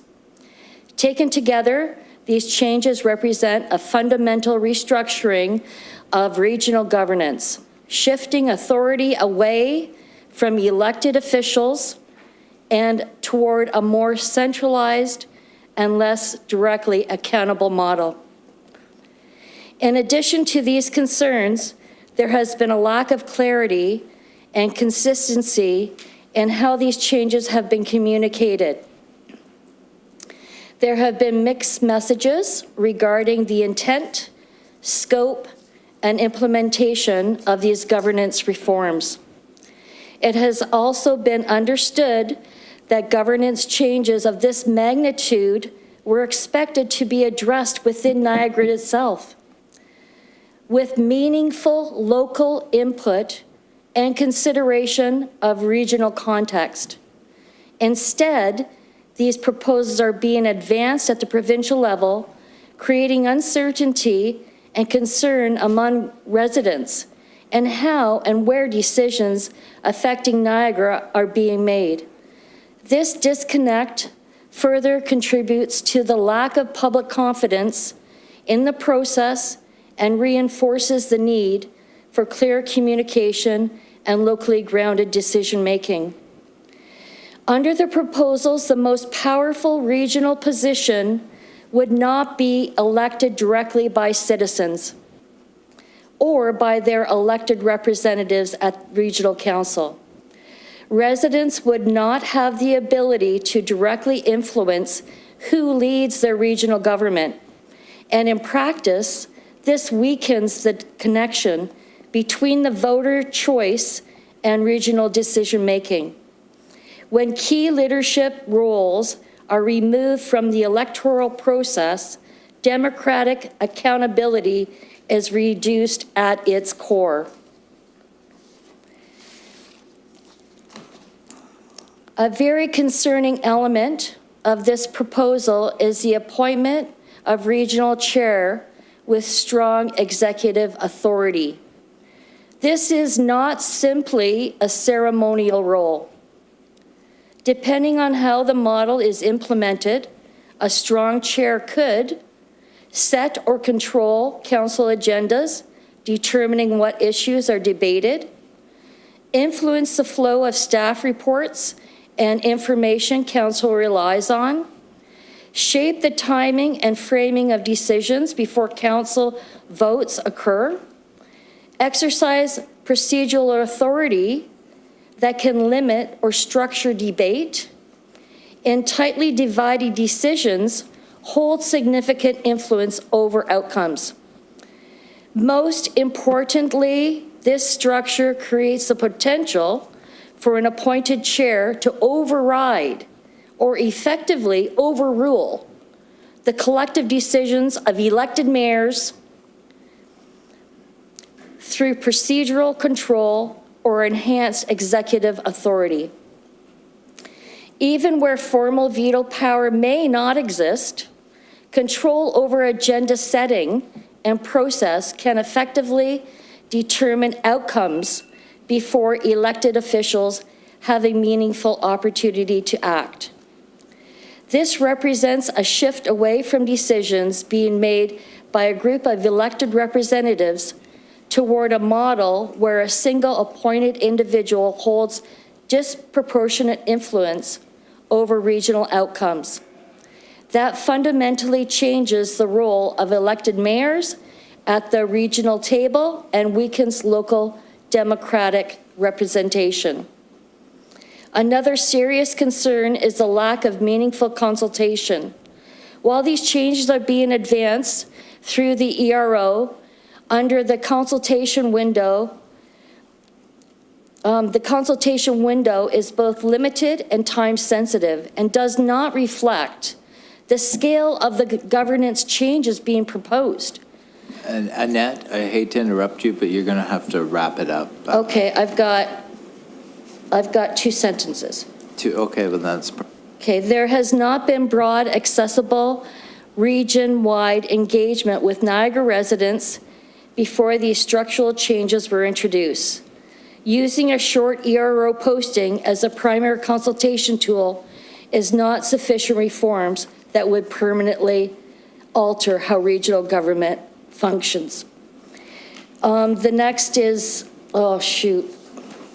Yeah, I didn't realize my time got limited to 5 minutes. Yeah, I've given you over a minute and a half extra, so thank you for your presentation. Are there any questions from council?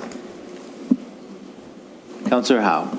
If I can, Annette, I got to applaud you. I'll get that word out, and you know what I'm saying. Well thought out, well presented. Thank you. Thank you.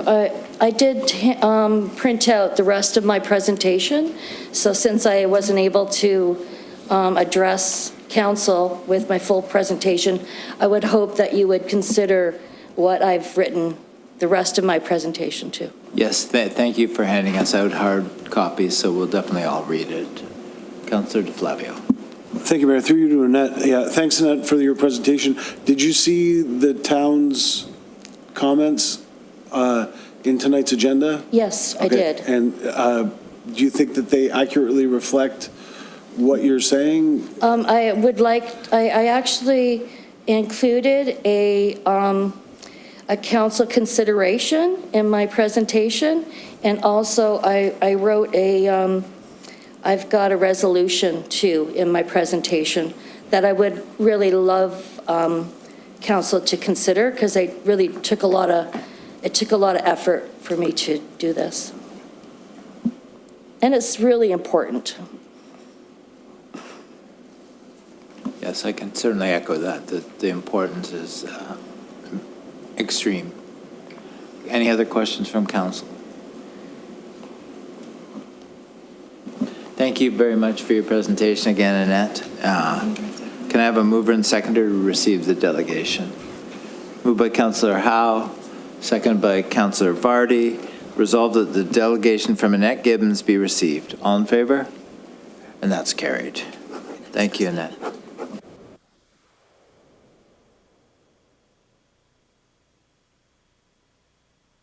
Up next, we have John Vanderland.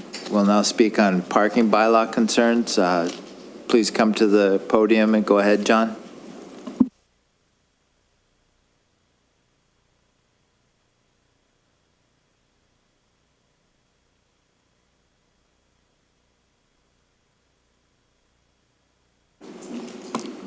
Okay. Good evening, Mayor Jordan and council. My name is John Vanderland, and I have resided in Grimsby since 1966. I have been a homeowner in Grimsby, owning the same house for over 41 years.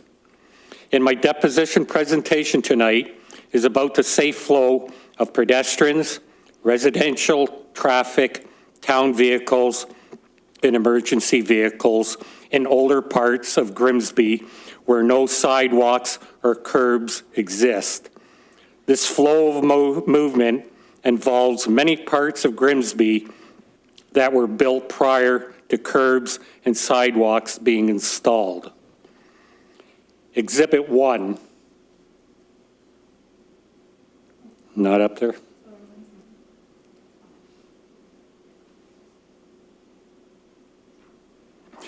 Exhibit 1 shows a typical boulevard and or grassed granular shoulder. This boulevard and or grassed granular shoulder comes in many forms throughout the town. In Exhibit 2, there is a vehicle parked legally to the current bylaw on the road, with a pedestrian walking by near the vehicle, near the center of the road. Screw that up. In Exhibit 3, there are 2 vehicles parked legally on the road to the current bylaw. Exhibit 4 shows a measurement between the 2 vehicles from mirror to mirror, which is 89 inches.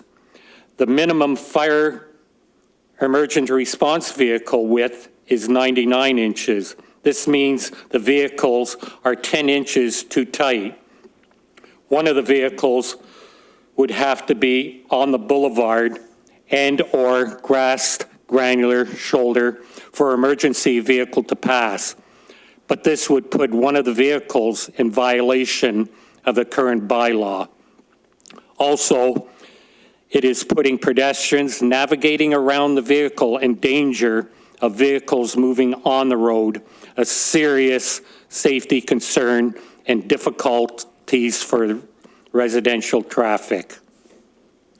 Exhibit 5 shows a town vehicle parked on the boulevard and or grassed granular shoulder to allow the safe flow of pedestrians and vehicle traffic. Exhibit 6 is a notice to residents from the Public Works Department. Although it's related to sports-related objects, it could be applied to vehicles. In paragraph 4 and in line 4, it states that for areas with granular or grass shoulders/ditches, we ask that objects should be stored at a minimum of 1.5 meters or 5 feet back from the edge of the road surface. A vehicle could be an object. Exhibit 7 shows a typical older road in Grimsby with no curbs or sidewalks. The vehicles are all parked on the boulevard and/or grass granular shoulder and are all parked illegally to the current bylaw. This is typical in older parts of town since I have resided in Grimsby, with vehicles turning grassy boulevards into boulevards with a grass granular mix after decades of vehicles parking that way. Exhibit 8 shows a newer town road where the vehicles are off the normal operation of the roadway. Exhibit 9 is a granular graveled area that is wide enough to accommodate a vehicle and has been maintained and improved by me for 41 years. Does this meet a shoulder definition, not an outer boulevard, aka grassed area? Could council ask staff if vehicles can park there or not? In conclusion, I hope to review the bylaw and allow residential parking on a distance approved by council on the boulevard and/or grass granular shoulder where no sidewalks or curb shoulders exist to allow the safe passage of pedestrians and vehicles. Thank you for your patience and time. Thank you for your presentation, John. Are there any questions from council? Councillor Sharwal. Through Mayor Jordan, thank you. I just wanted to thank you, John. I know John's one of my constituents. I've visited your house. I've called you a few times about this issue. We've had some communication issues with bylaw over this. I like the fact that you brought these photos to show council some of the safety issues, because that's, the number one thing that I think that you were trying to convey is the safety. Would that be safe to say? Yeah. Okay. Yeah. My concern is with the vehicle being full on and pedestrians or parents that are walking their kids, and we have scooters, and if the vehicle is parked fully on the road and they're coming up behind it and they scoot around or they walk around the vehicle and another vehicle is coming towards them, they could get seriously hit. And it hasn't happened for 41 years, but it could happen tomorrow. It could happen in 5 years from now, but I think it's going to happen. So I would like to propose, if we could somehow, if I'm allowed to propose a motion for this to be looked at by by Henry and see if something can be done about this, because I know we are on a complaint-based system, so if there's a review that can happen, I would like to put that forward. Yeah, we can we need a resolution to have staff report back to council. So you need a seconder. Can I get a seconder? It should go to Public Works. Yeah, that's fine. Would anybody be, Councillor DeFlavio, would you second that? Okay, Councillor DeFlavio will be my seconder. Is your question concerning? How about clarification from Brent? No, there's, what we're doing, we have a resolution on the floor right now. No, and we're not going to put staff on a spot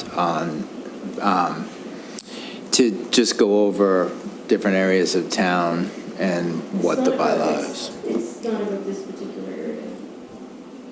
Well, then it's not concerning the question to the delegation, so it's out of order. So we have moved by Councillor Sharwa, seconded by Councillor DeFlavio.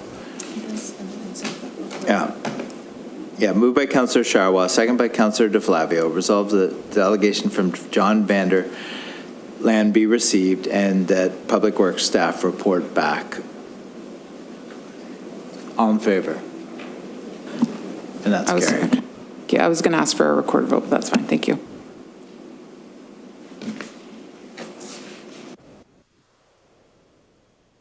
All right, now we move to Chair's reports.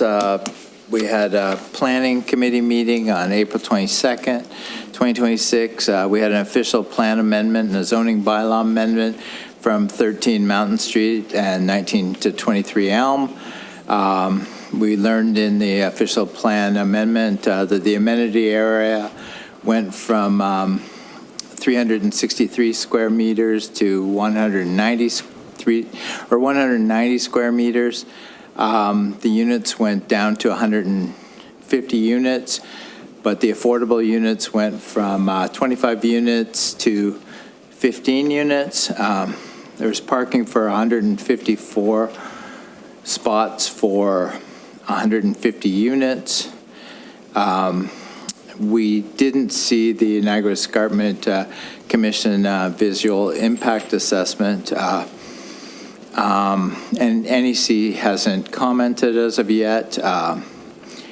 And those 154 spots, there's some tandem parking and some small vehicle parking. And then planning referred it to council, and tonight it got deferred back to planning. So that's pretty much the meeting. Sorry, can I ask a question? Sure.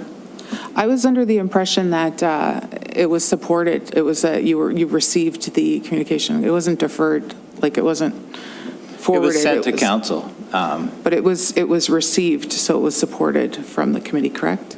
Well, the vote, it wasn't a recorded vote, but I do know that 3 people voted for it. So then it passed. Sorry, were you missing any members? No.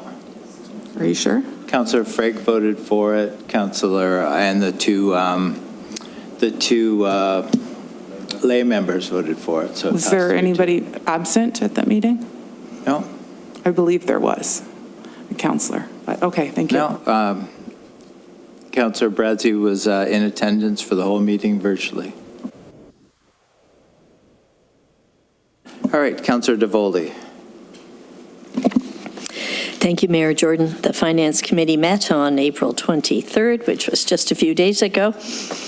Besides the usual approving of previous minutes, we had a delegation from the chair and staff of GDAC who gave us an update on and a summary of the work that they've been doing in the last, I'll say, few years. The 2 reports that the committee actually dealt with and has recommendations for council this evening is the first one deals with our 2026 tax levy and our tax rates.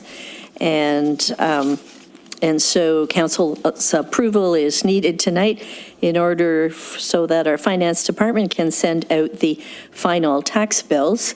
In accordance with the legislation, an interim levy of 50% of last year's taxes has already gone out, and this will allow for the final billing of the 2026 final balances. Within the report is a great summary of sort of an average property. And just to be very clear, the town's levy went up by 4.6, but then the wastewater is no longer, that revenue is no longer being collected through the levy, and that is being done solely through the billing process, the water billing process. So that too has made a change. But that's what the first report and the recommendations are, to accept the levy rates so that billing may occur. The second report had to do with our year-end results, and transfers to reserves. Quite an extensive report there, too. We finished 2025 with a surplus of $726,000 roughly in our operational levy, $300,000 roughly in our water, and unfortunately a deficit of $792,000, closer to $793,000 in our wastewater. And the report that is attached, which I won't go through in detail, but basically gives an analysis of why those surpluses or deficits arose. And so the result, though, is a recommendation from staff that the surplus or deficit be allocated to our various reserves, which is on page 4 of the report, $319,302 to our levy contingency. The library has a library strategic priorities reserve, and they will, the recommendation is to allocate $25,413 to it.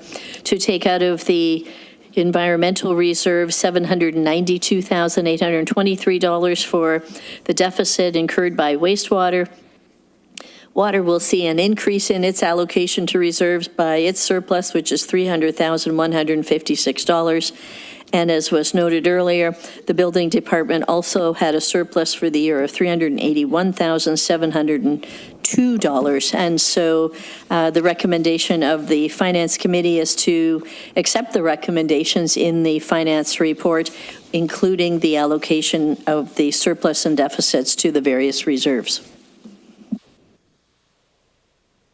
Thank you, Councillor DeVoley. Any questions? Nope. Can I have a mover and seconder to approve the previous minutes? Moved by Councillor Vardy, second by Councillor DeFlavio. Resolved that the following minutes be approved. Council, April 13th, 2026. Planning and Development Committee, April 22nd, 2026, as amended. And Finance Committee, April 23rd, 2026. All in favor? That's carried. Can I have a mover and seconder to approve the Grimsby Heritage Advisory Committee's council endorsement package? Moved by Councillor DeFlavio, second by Councillor Howe. Resolved that the council endorsement package from the Grimsby Heritage Advisory Committee dated April 14th, 2026 be approved. All in favor? And that's carried. Can I have a mover and seconder to receive the board minutes?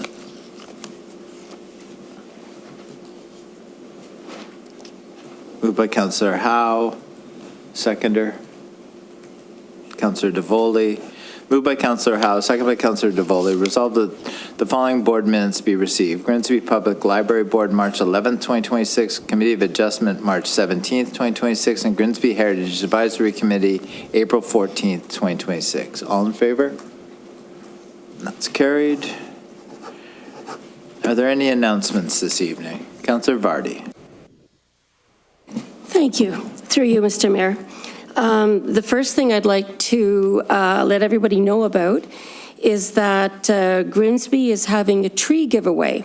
It'll be May 9th from 10 a.m. until all the trees are gone. And it'll be at Southward Park. So there'll be people on hand and instructions on hand to be able to tell you how best and where to plant your tree. So just like to draw your attention to that. Sorry. Great. No, I'm not done. Okay. The other thing I'd like to tell you about is the Smile Cookies. And there you go, Smile Cookies by Tim Hortons is having a fundraiser, the money going to McNally House. Some of my colleagues were there today and they're here. Veronica I saw there, and so is Michelle Seaborn. So it was great, and there's a competition. You can see my cookie, and I hope you'll vote for it. And then the last thing that I wanted to say, and probably, the most important thing, this is the final year of this council's term. And I want to say that I think there are a lot of really competent, smart, accomplished people in Grimsby who would make great counselors. And I know people who watch this Watch Council. But I think the important thing is if you want to have a voice in your community, if you want to be able to influence how your community is run, how decisions are made, then I encourage you to step up. And the community needs you. We need people who are smart and committed and are willing to put the work in. And so I hope my little public service announcement will encourage many smart, accomplished people to come forward. Thank you. Thank you, Councillor Barty. Any other announcements? Councillor Sharwa. Through Mayor Jordan, thank you. Just briefly, I just thought of it.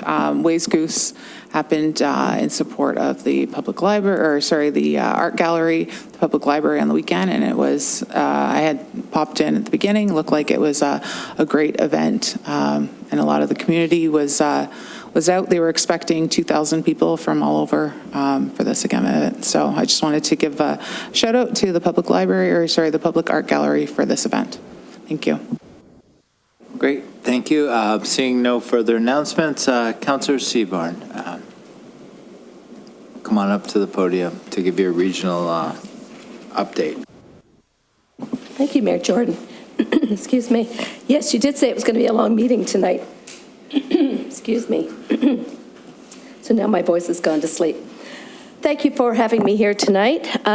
You got my package this morning. I'm really sorry that it wasn't before this morning. I wanted to check a couple things with the NPCA.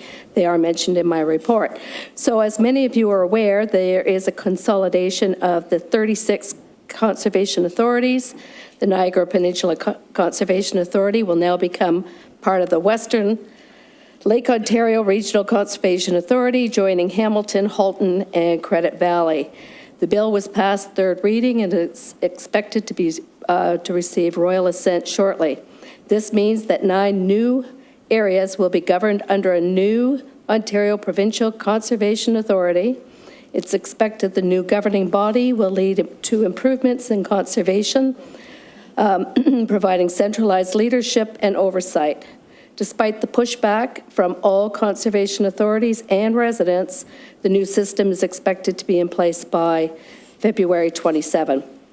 Closer to home, Beamer Memorial Conservation Area initiated a management plan with strong focus on collaboration and community engagement. Beamer is 63 hectares and offers breathtaking panoramic views of the Niagara Escarpment and Lake Ontario. It's a popular observation area for the annual spring hawk migration as they pass over the escarpment watershed. Hikers and naturalists enjoy the area while following the Bruce Trail, which leads right up to the park. You have a full report, I understand, in your package. I did want to mention that there's another information session on June 18th from 6 till 8 at the Major Refrigeration Peach King Center. Recent concerns due to the extreme weather and erosion has led to the temporary closure of the Gibson Street stairs that connect the upper and lower portions of the site along the escarpment. Due to the significant damage and concerns of slope stability, the stairs have been temporarily closed and will not be reinstated in their current form. The NPCA will initiate geotechnical engineering studies to assess the feasibility of the future connection between the upper and lower sections. Until then, the stairs remain closed, excuse me, signed with barriers due to the safety risk. Sorry about that. There is one other part that I wanted to mention, that is Niagara Region is a critical economic driver within Ontario and Canada, a globally recognized tourist destination with over 14 million visitors annually, resulting in over $3 billion in tourist and related economic activity. Niagara also has one of the busiest border crossings and is bounded on 3 sides by water. This places unique and sustained pressure on regional and local infrastructure, including roads, waste management, transit, policing, emergency services, water, wastewater, and public areas. The economic benefits generated by tourism and trade sectors significantly contribute to the provincial and federal revenues. Yet municipalities bear a disproportionate share of the costs required to sustain the economic activity. At the last corporate services meeting at the region, a motion was brought forward calling for the province of Ontario to initiate comprehensive review of provincial and municipal framework, including the assessment of municipal service responsibilities, the elimination of mitigation on ongoing provincial downloading, the identification of new sustainable municipal tools with Niagara as a pilot, and that the province of Ontario be requested to ensure that any further transfer of responsibilities to municipalities is accompanied by full and ongoing funding. Further, that the Government of Canada be requested to expand permanent direct federal funding streams to municipalities, increase investments in affordable housing, and enable infrastructure, recognize the support high-impact tourism and trade corridors in the region, such as Niagara. The motion was accepted unanimously and will be coming up to vote on Thursday's meeting. I wanted to mention what our councillor already had mentioned as well. There is a new term coming up, and I just wanted to remind council and members of both municipal and regional council that we all looked at the elect respect motion that was passed in August. And just a reminder that, play nice, it's going to be a tough time for a lot of new candidates, and we don't want to scare them away because they are very valuable. And that's my report for tonight. Sorry about the throat. Thank you for your presentation, Councillor Seaborn. Councillor DeVoley. Thank you. I do think Councillor Howe had his hand up first, though. You picked me. My question to Councillor Seaborn has to do with the corporate services resolution. And I noticed that the motion is asking the province of Ontario to initiate a comprehensive review.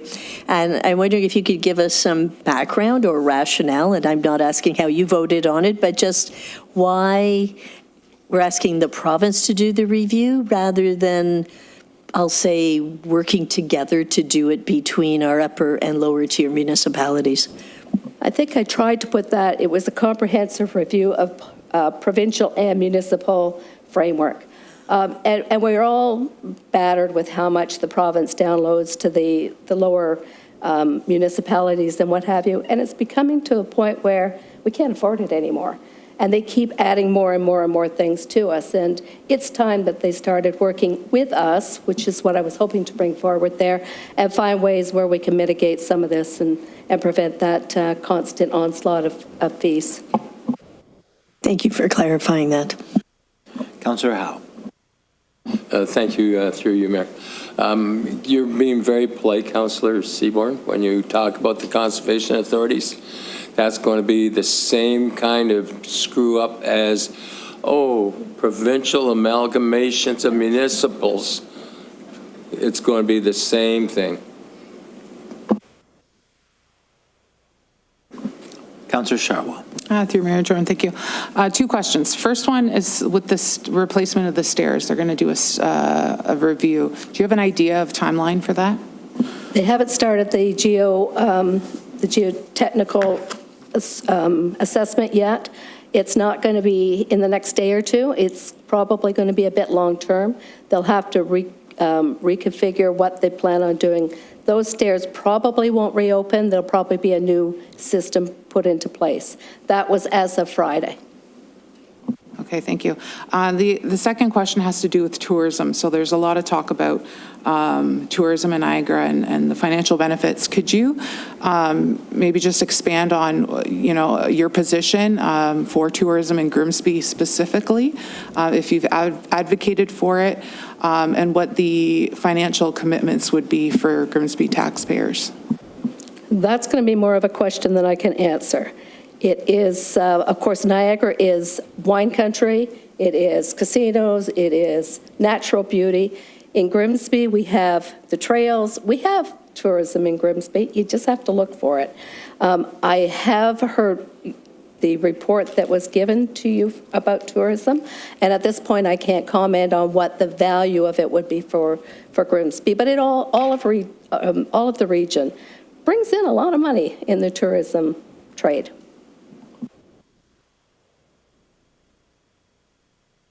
Seeing no further questions, thank you very much for your report.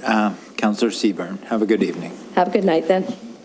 Can I have a mover and seconder to get the town responses memos regarding Bill 98 and the MMAH proposals on the floor for discussion? Councillor Howe, Councillor DeFlavio. Questions? Comments? Councillor DeFlavio. Thank you, Mayor, through you. So I understand why it's worded the way that it is, because we're trying to be careful and, be measured and respectful. But I think it's important that we say what we mean when we draft these things. So if we do not support an appointed chair, I think we need to start with that. I think that needs to be the headline. I think we're burying the headline here. So I don't think this is a time where soft language serves us well. I think that we need to be clear about what we're saying. So, these are not we're not talking about minor technical adjustments. We're talking about a vast overhaul to the way the governance of the region is being done. So, how municipalities are represented, how accountability flows to residents.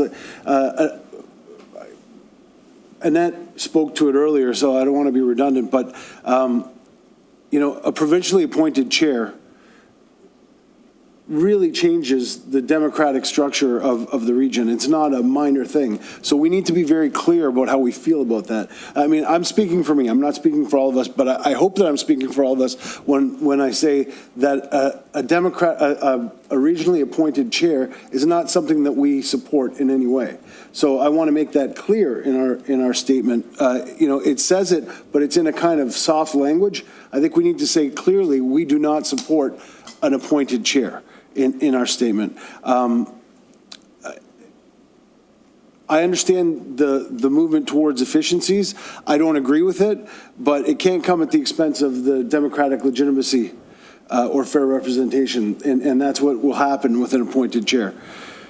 So I have other concerns, about lots of these governance things, but I think when it comes to the appointment of a chair, we need to be very clear about how we feel about that, and I want to make sure that we state that in strong language. So whatever that looks like to you, Mayor, because I assume that a lot of this was drafted with your discussions with our staff. So I hope that we can strengthen that language is the gist of what I want to say. Clerk, did you want to add a little bit of background? Sure. Through the chair, I'll start, and maybe if the CAO is on the line, she can add in as well. It is drafted, I would say, with not as strong language as you're asking for.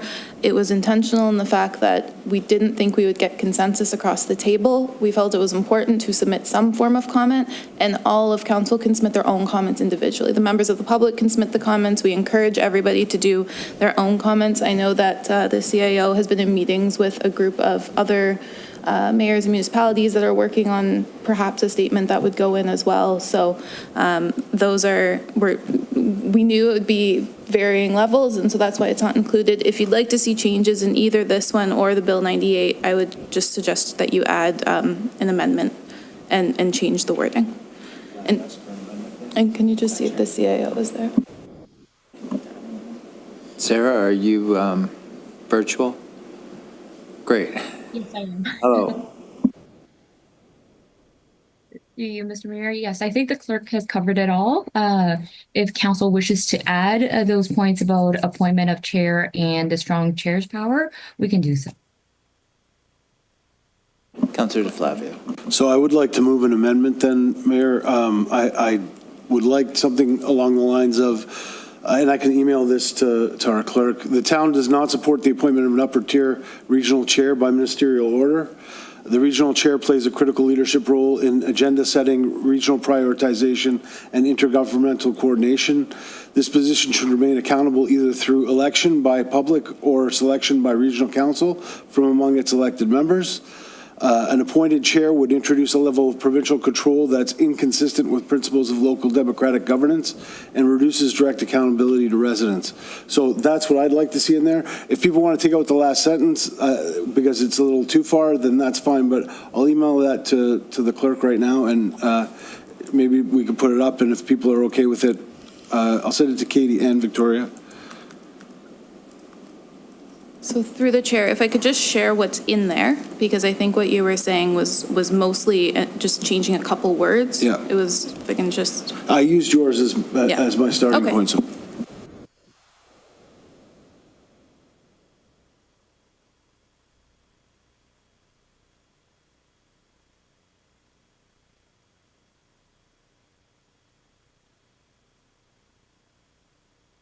Are there any other amendments on the floor? for either bill.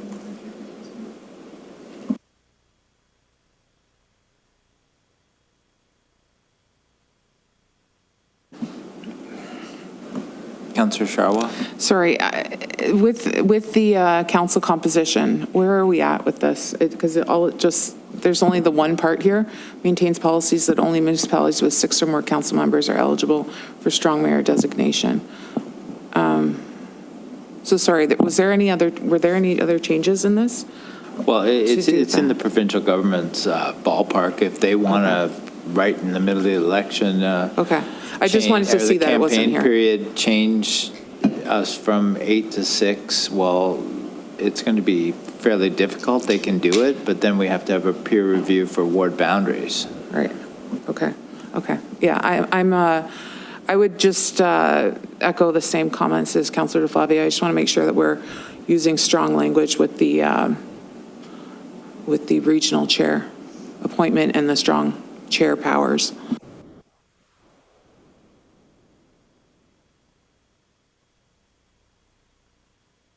Yeah, okay, so we're happy to take that and change what we're putting forward. Any other comments on either? Bill 98 or Bill 98 or Bill 100? Councillor DeFlavia.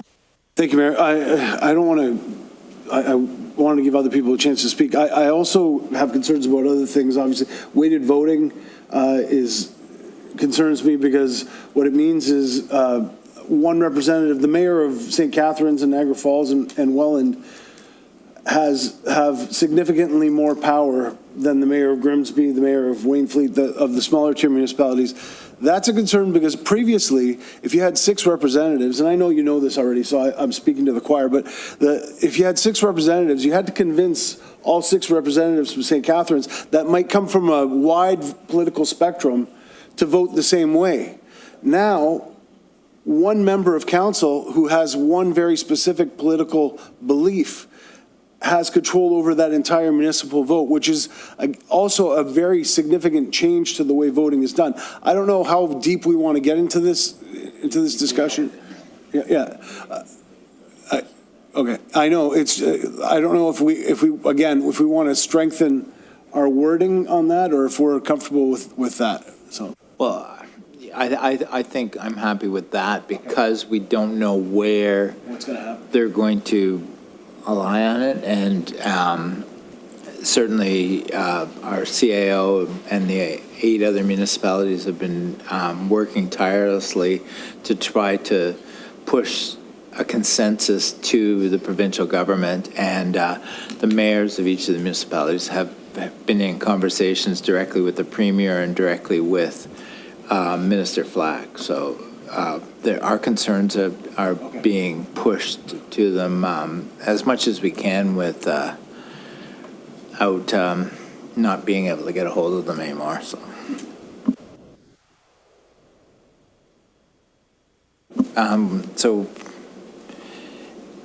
we can vote on this as amended now.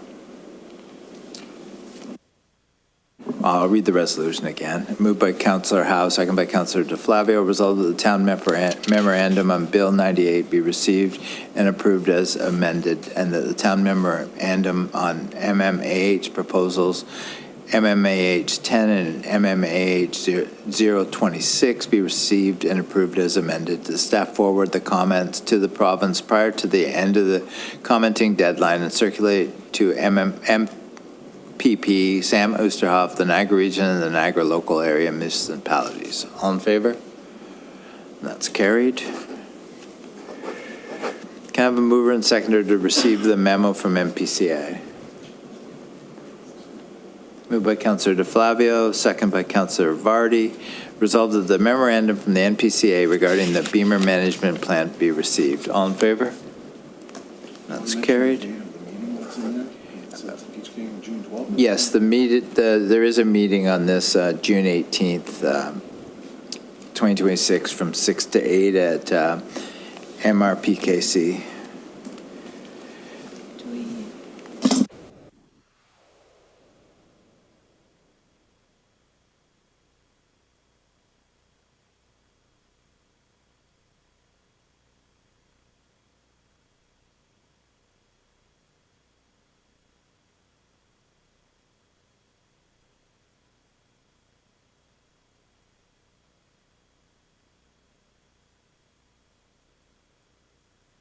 All right, can I have a mover and seconder for the bylaws? Claire, like there's two there that we won't be dealing with. Yeah, I will be changing them. I have it corrected in here now. Thank you. Moved by Councillor Howe, seconder. Councillor DeFlavio. Moved by Councillor Howe, second by Councillor DeFlavio. Resolved that Lee begin to introduce bylaws 26-24 to 26-26 inclusive, and that same be read a first time, considered, and passed. All in favor? And that's carried. Next council meeting is scheduled for May 11th, 2026 at 6:30 p.m. Thank you, everyone, for coming out tonight. It's been a long meeting. Can I have a mover and seconder to move into closed session to discuss wastewater reconciliation? Mover, Councillor DeVoley. Seconder, Councillor Howe. Resolved that council meet in closed session to discuss wastewater reconciliation pursuant to Section 2392F of the Municipal Act. All in favor to go into closed? That's carried. Yeah, we're going to take a 5-minute break right now before we go into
All right, welcome back to open session. Can I have a mover and seconder to approve the closed session direction?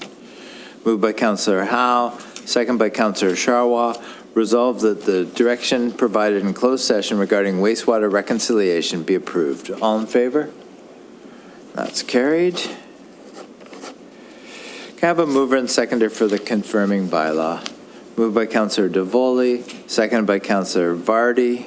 Resolved that leave be given to introduce bylaw 26-29 and that same be read a first time, considered and passed. All in favor?